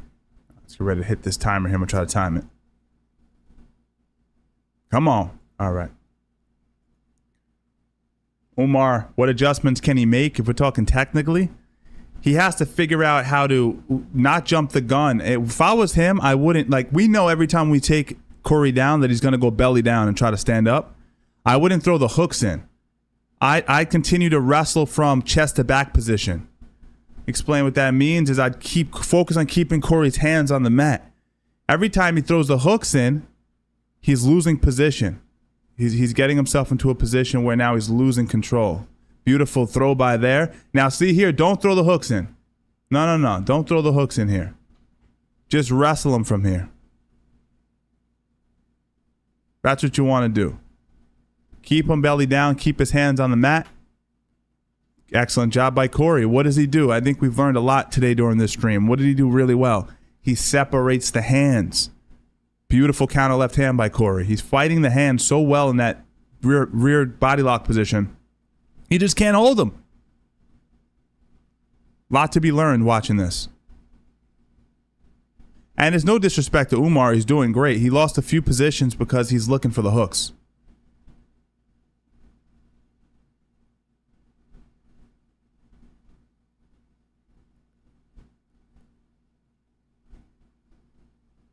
Oh, he just ran into a shot. I think Umar kind of rocked him a little bit there. I didn't really see the punch land. I just saw the expression on Corey's face. He looked a little rattled there.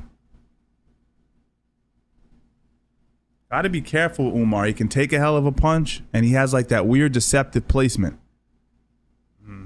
Jumping knees and shit. Got to be careful there, Corey. Don't lose yourself. The technique is looking phenomenal. Keep it basic. Umar's still reaching for low kicks. You hear that, chat? He's still reaching for low kicks. What do? Feint low, go high with the head kick. Send Umar's head back to Dagestan. Big head kick. Umar faking the takedown. Little lead. He keeps grabbing the fucking low kick. I'm telling you guys, head kick. It's coming. Umar's going to get knocked out if he keeps doing that. Umar's doing really good this round, though. I think he might be winning the stand-up battle. Seems like it. It's close, though. Maybe he waits till the last minute and starts wrestling. Let's see. Yeah, see what he's doing really well? Is Umar's waiting for Corey to initiate kicks, and then he's finishing. He's blocking, and then he's finishing with a hard low kick. So he's the one scoring. I think Corey's... I don't know if he's getting frustrated or not, but you got to be careful. Can't get too emotional in there. See how he's landing a lot of good low kicks? Umar's starting to find the range and the rhythm on the feet. This isn't good for Corey. Nice body kick from Corey. Blocked, but it still hurts. Corey has to settle, man. Nice counter left hook there by Corey.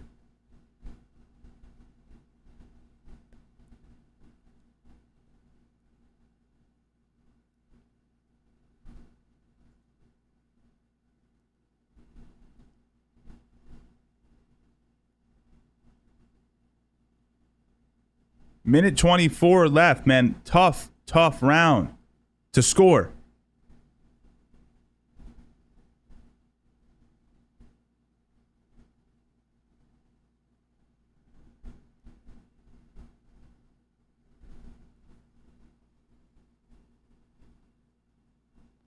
Slight cut, by the way. Oh, no. He caught the kick and used that to expose the back.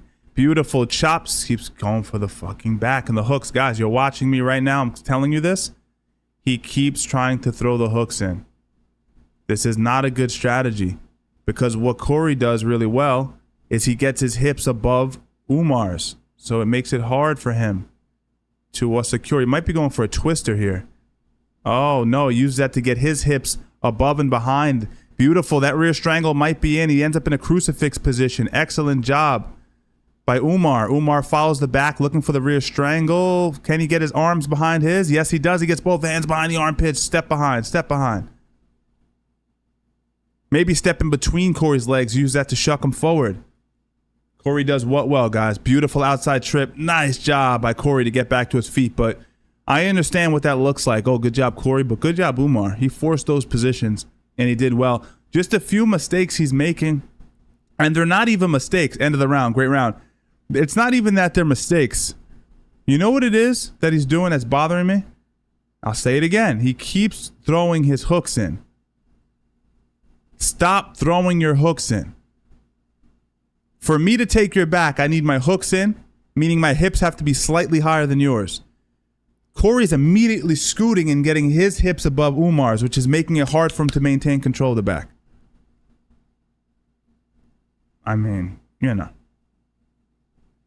He was ready for this. He knew every time Umar takes the back, he looks to throw hooks in. Telling you, wrestle from the rear body lock. Wrestle from the rear body lock. Lift, trip, use all your tricks, but just focus on keeping Corey face down. And what that does, that wears him down. Now, in the third, fourth round, you throw your hooks in. When you know Corey's a little bit more worn out, he's not expecting you to take his back, that's when you take his back. Armchair coaching. But technically speaking, that's kind of where you should be at.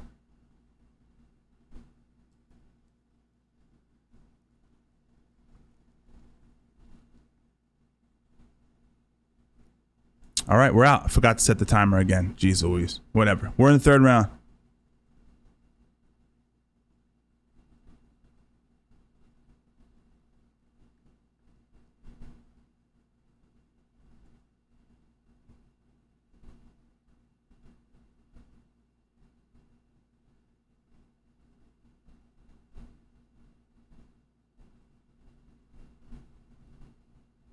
Yeah, they're great, man. These fights are insane.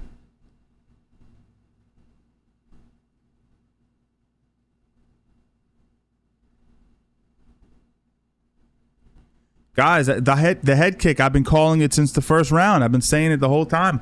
When you notice your opponent is reaching for the low kick, you know, I think Corey, there's no way Corey doesn't see this. He's a high IQ fighter. I don't think he's oblivious to it. I just think he knows that Umar is still well conditioned. He needs him to wear down a little bit. So when he throws the high kick, it's for good. It's a final one and done type head kick.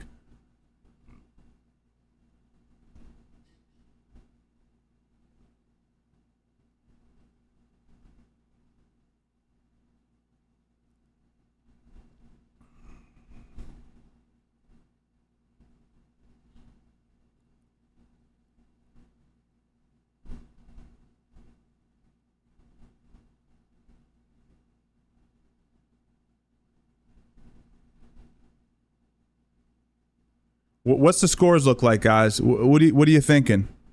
2 rounds to none, Sandhagen? 1-1?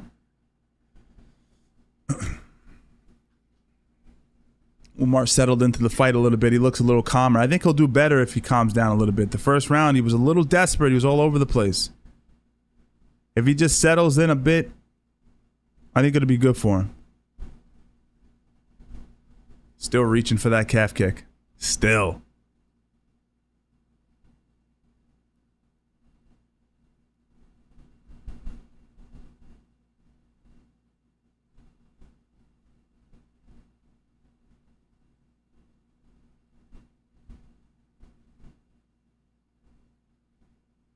Not a show right now. Not a lot going on. A lot of reads being made. Not a tremendous amount of offense. And it's not because either guy is out of shape or tired. It's more just the fact of I think they've gathered so much information. They're starting to nullify each other as the fight goes on.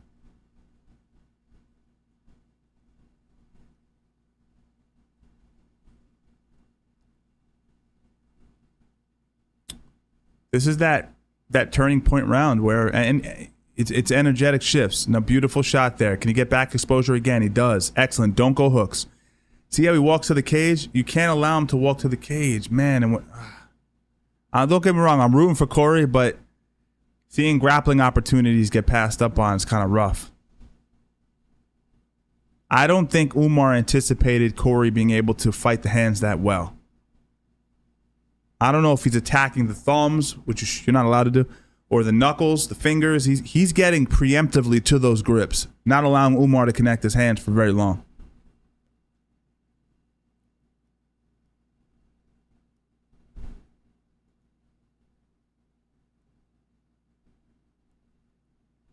Yeah, I think it's going to be a tougher fight for O'Malley. I've been saying that for ages. I think it's a tough fight. I think he has a higher IQ. I think he's more well-rounded than O'Malley.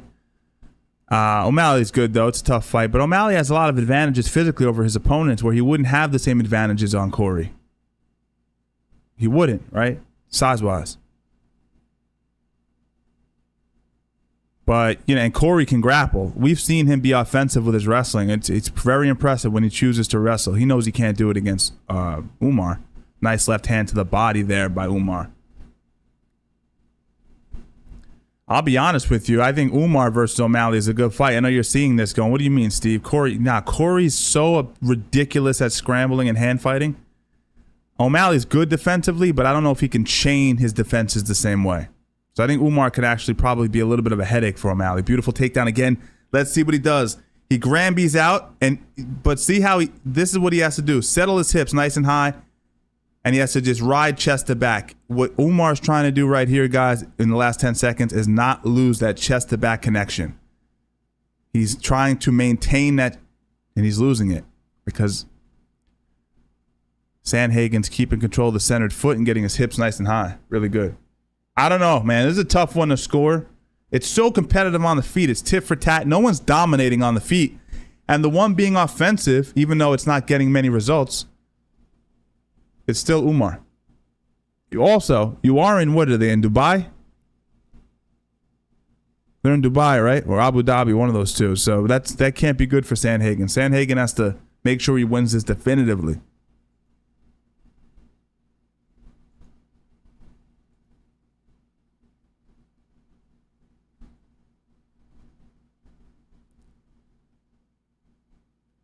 Yeah, I'm hearing it.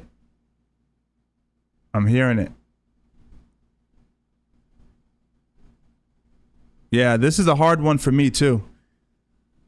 It's just tough. I think Corey needs to really do damage. He has to really get offensive. I know it's hard. Championship rounds, though. These last two rounds, he has to definitively cinch it. Or in the Middle East, they're going to give it to Umar. It's the facts. They're going to give it to Umar. And I know, that seems a little conspiratorial, but we've seen how the scoring in MMA works. Forgot to set the timer again. Cannot remember for some reason.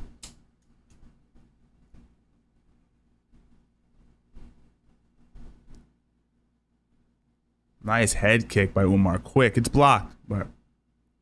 And Corey must have heard us speaking. Because he gets hit with a short left hand. Mouthpiece almost went flying. He's trying to get more offensive, but Umar likes that kind of a fight. If you get into a dogfight with him in close, he seems to do well with that. He has very fast hands in close. Ooh, he's landing more than Corey now. That's what not in my opinion, is exactly what's happening. He's landing crisper on the back foot than Corey is.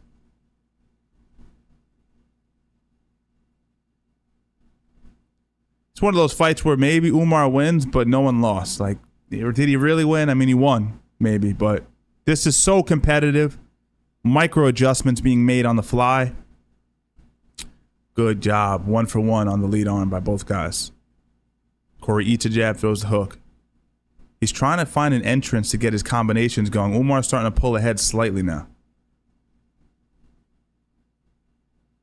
Lands a good left hook on Umar, but he wears it well. These guys take a hell of a fucking shot.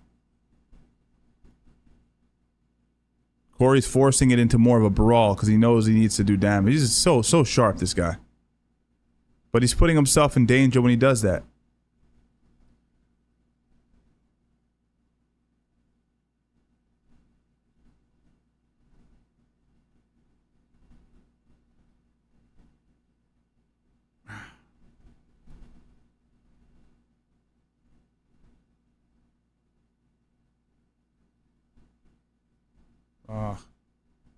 Just a tad bit slower than Umar.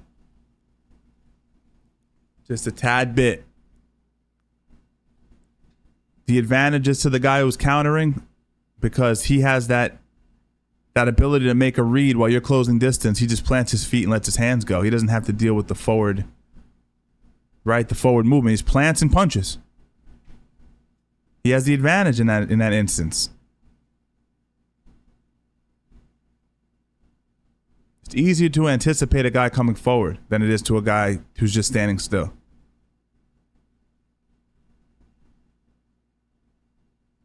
I really would have loved to see him use that high kick. I think that would have been his chance at scoring a one-kick knockout. Sandhagen needs a jab. Both guys throw one. Nice liver shot by Sandhagen there.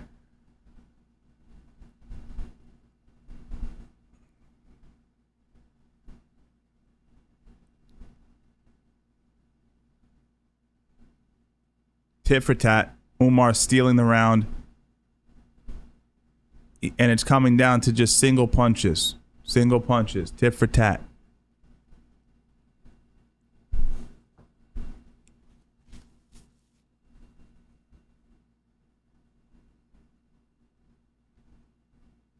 He tries a stepping in elbow right there. The same movement we saw from the Magomedov character in the last fight. He tries it.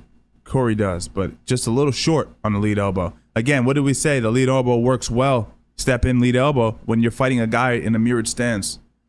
Like this fight, you have a conventional versus a southpaw. It works well, but Nurmagomedov is like allergic to getting hit. He's so fast twitch. He's out of there. If he senses any danger, just like his cousin, right? Khabib's his cousin, I'm pretty sure.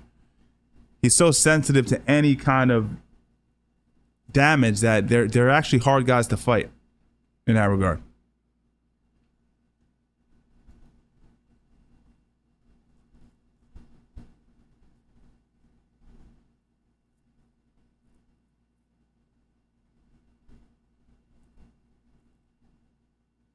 Nice lock double. He used it to shuck forward.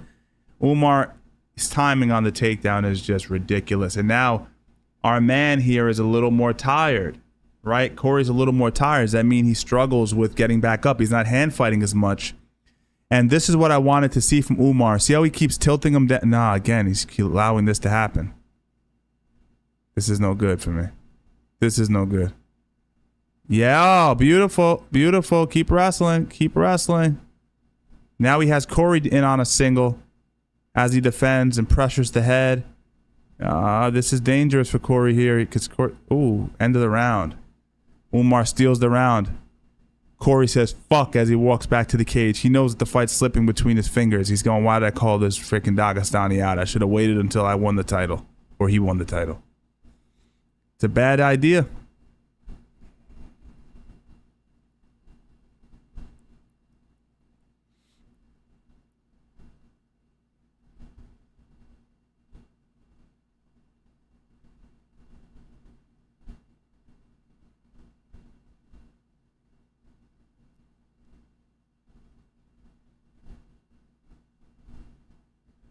Yeah, last round. We're getting ready for the last round, guys.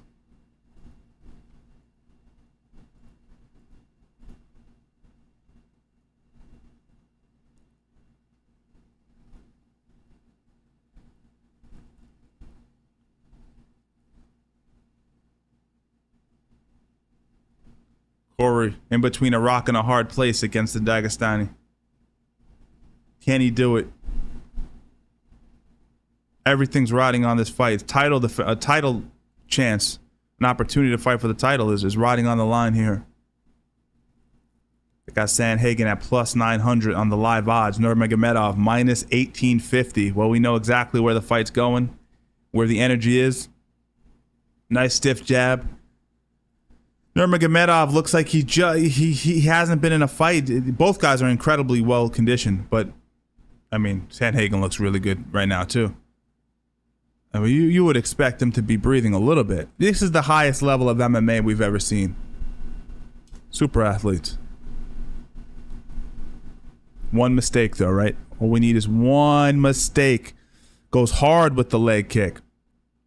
Corey, if you can just channel it to the head now. You had a beautiful leg kick. If you could just switch up high.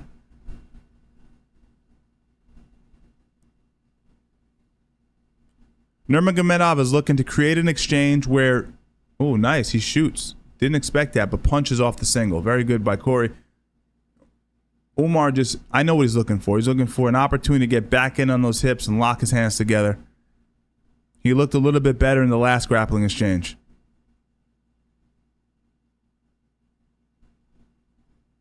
If Umar can do this to Corey, he can do this to O'Malley. It might look very similar to this fight. Beautiful shot attempt by Corey, but Umar is like at such a high level of wrestling. It's so hard to even get next to his hips. Oof, good counter by Umar.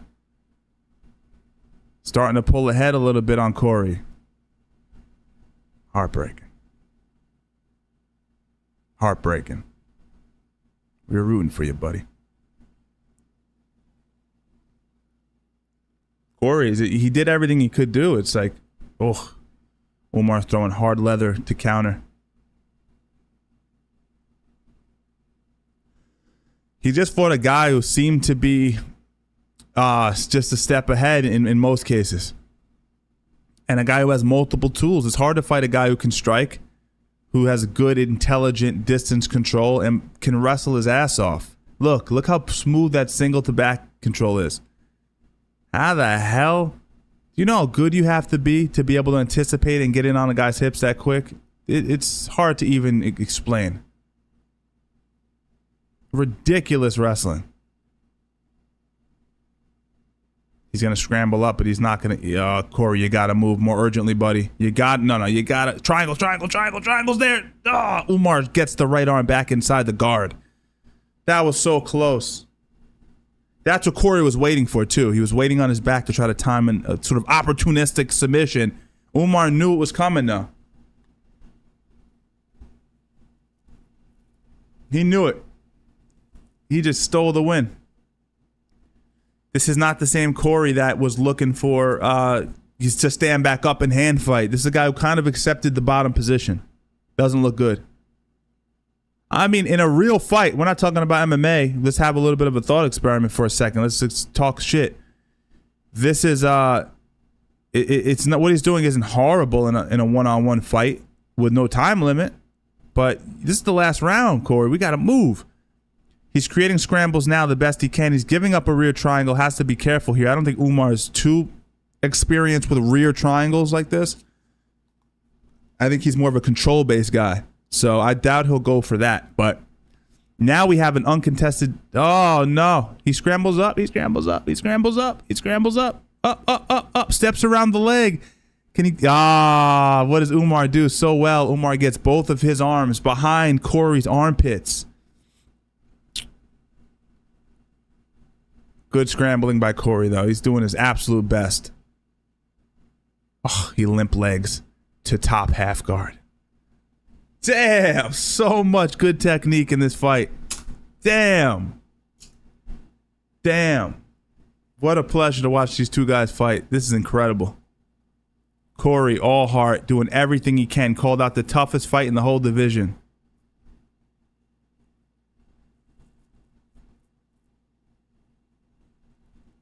Umar versus Merab will be good.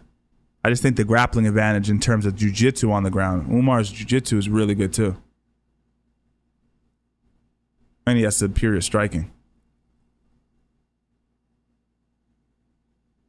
The fight slipped through his fingers, but I tell you what. Not to pull a Nate Diaz kind of deal here. Good fight. Both guys, man.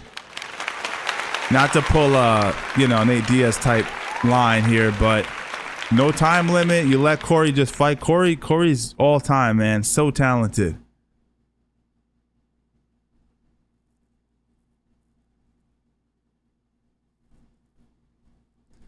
I would have loved to see that. I would, Corey has that style. You just let him go. Just hit the timer and let him go. He's always going to be there, but Umar dominated.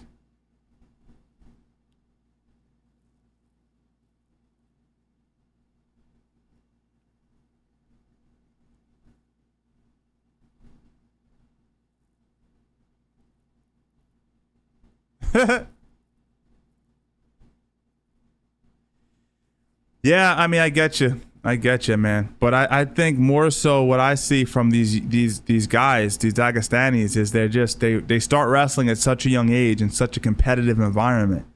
And their culture is such that they abstain from alcohol, drugs, etc. And they have a genetic advantage because of that. They train super hard. Beautiful work.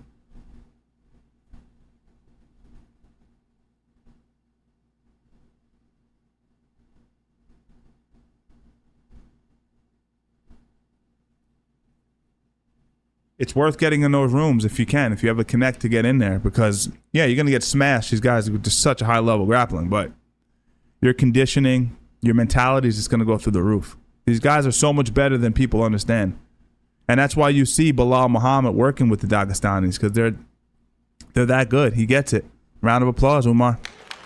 Round of applause.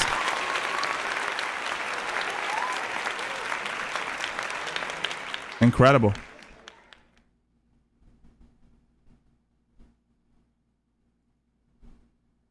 See what he has to say. Then I accept. This guy really tough. You know, he like iron. And I think I deserve today win. I feel like I beat him in every single round. I tried to take him down, but he have good defense. I didn't do this. He did a very good job of defending takedowns. Let's take a look at your work here. You won every single. He won at every range. He won the stand-up. He won the grappling. Got it done, especially how comfortable were you when you were in these striking exchanges with Corey Sandhagen? I have to believe my striking. You know, for second round, I beginning to feel I can beat him on striking too. And I did this. Thank you. You know, you are 17-0. You were number 10 before this fight. He's number 2. You just beat him. We spoke earlier in the week, and you spoke about the champion, Sean O'Malley. What do you want next? And what is your message to the guys fighting for the belt, Sean O'Malley and Merab Dvalishvili? Title shot. I don't know who gonna be these two TikTok victims. Doesn't matter for me. Who gonna be next? Just give me title shot. I think Umar gets the title, man. Merab or someone else, doesn't matter. I'm here. Now, guys, talk.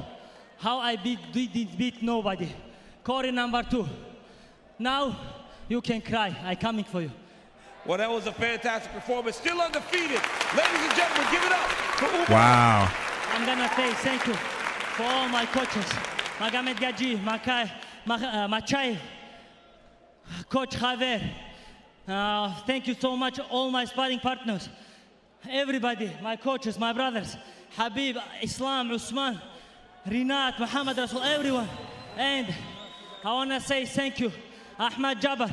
I want to say thank you, Hamdan, Sheikh Hamdan, for his hospitality. And Abu Dhabi, thank you so much. What a fight. Incredible, guys. Round of applause for these gentlemen. That was great. That was great. Anyway, so guys, what we're going to do right now, we're going to do a little unboxing. Kind of impromptu. While I was streaming, we end up getting the million plaque from YouTube. As you know, it has been a tough battle getting this. They didn't allow it for me. They said my name was unacceptable. It was profanity. I stood the course. And again, I said it beforehand. I think I probably still have some issues with my name, and I have to address that. But the fact is, I managed to get the gold plaque. Now, this is tough for me because you got to understand, guys. 2 years ago, I broke 100,000 subscribers, and they wouldn't send me my 100K plaque. They wouldn't send it to me. And that always bugged me a little bit. But at the end of the day, the $1 million plaque is far more important than the 100K. So let's get it popping, everybody. Let's do this live on stream. If I can figure out how to actually do it. All right.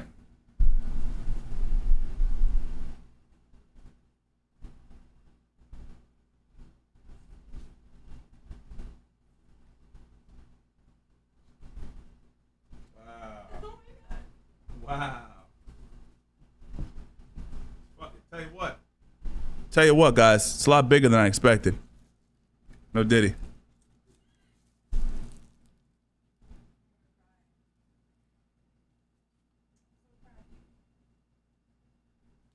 go.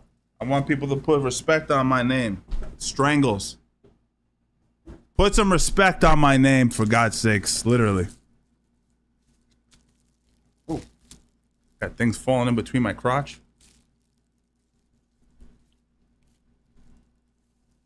All right, my friends. I'll tell you what, chat.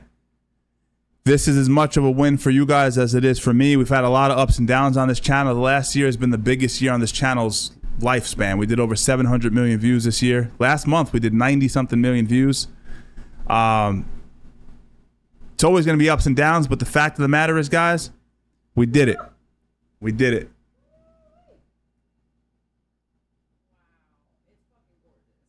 I want you guys to know that I won. YouTube, they tried to hold us down. They tried to hold us down with the name.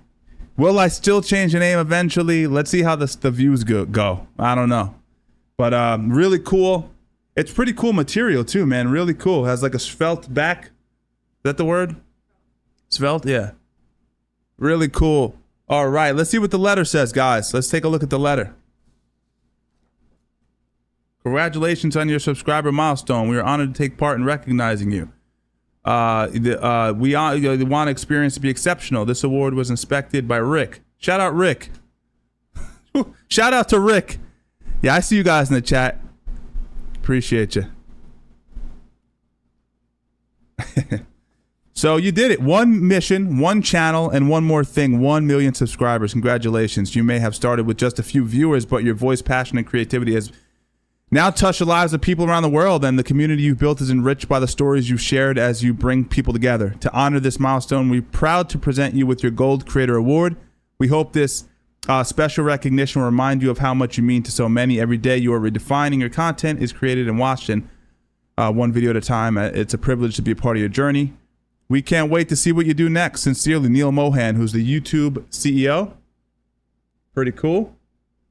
So, yeah, man, as always, I appreciate you guys. We did it. One more time?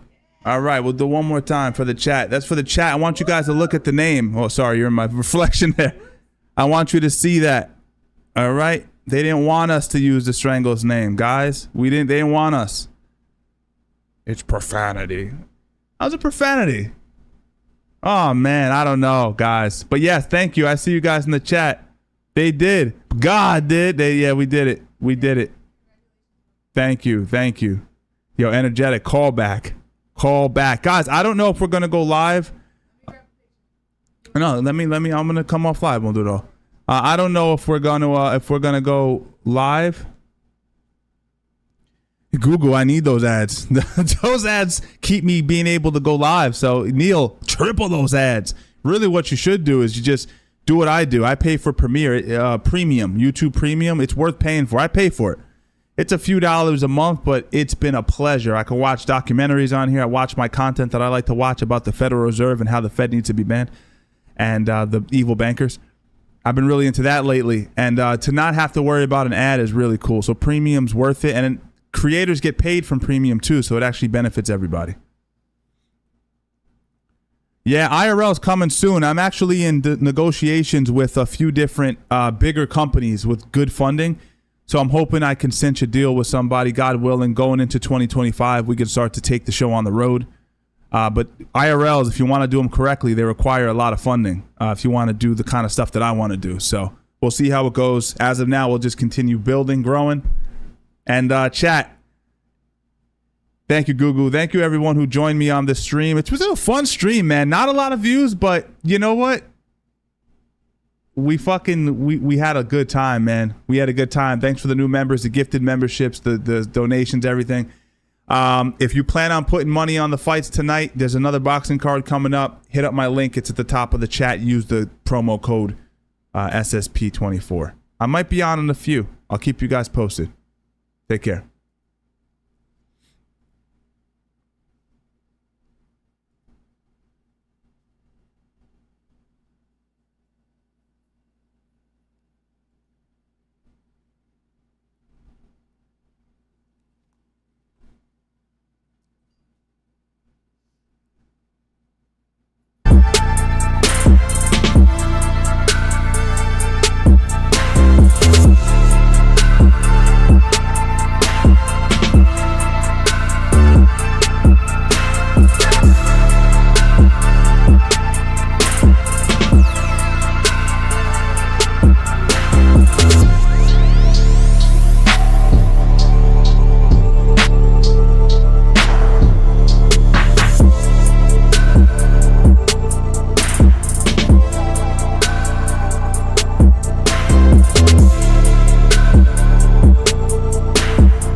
let me see some. You are the wifey type, baby, you could be one. Let me change your life, I could show you many reasons, different seasons. Hop in my bag and I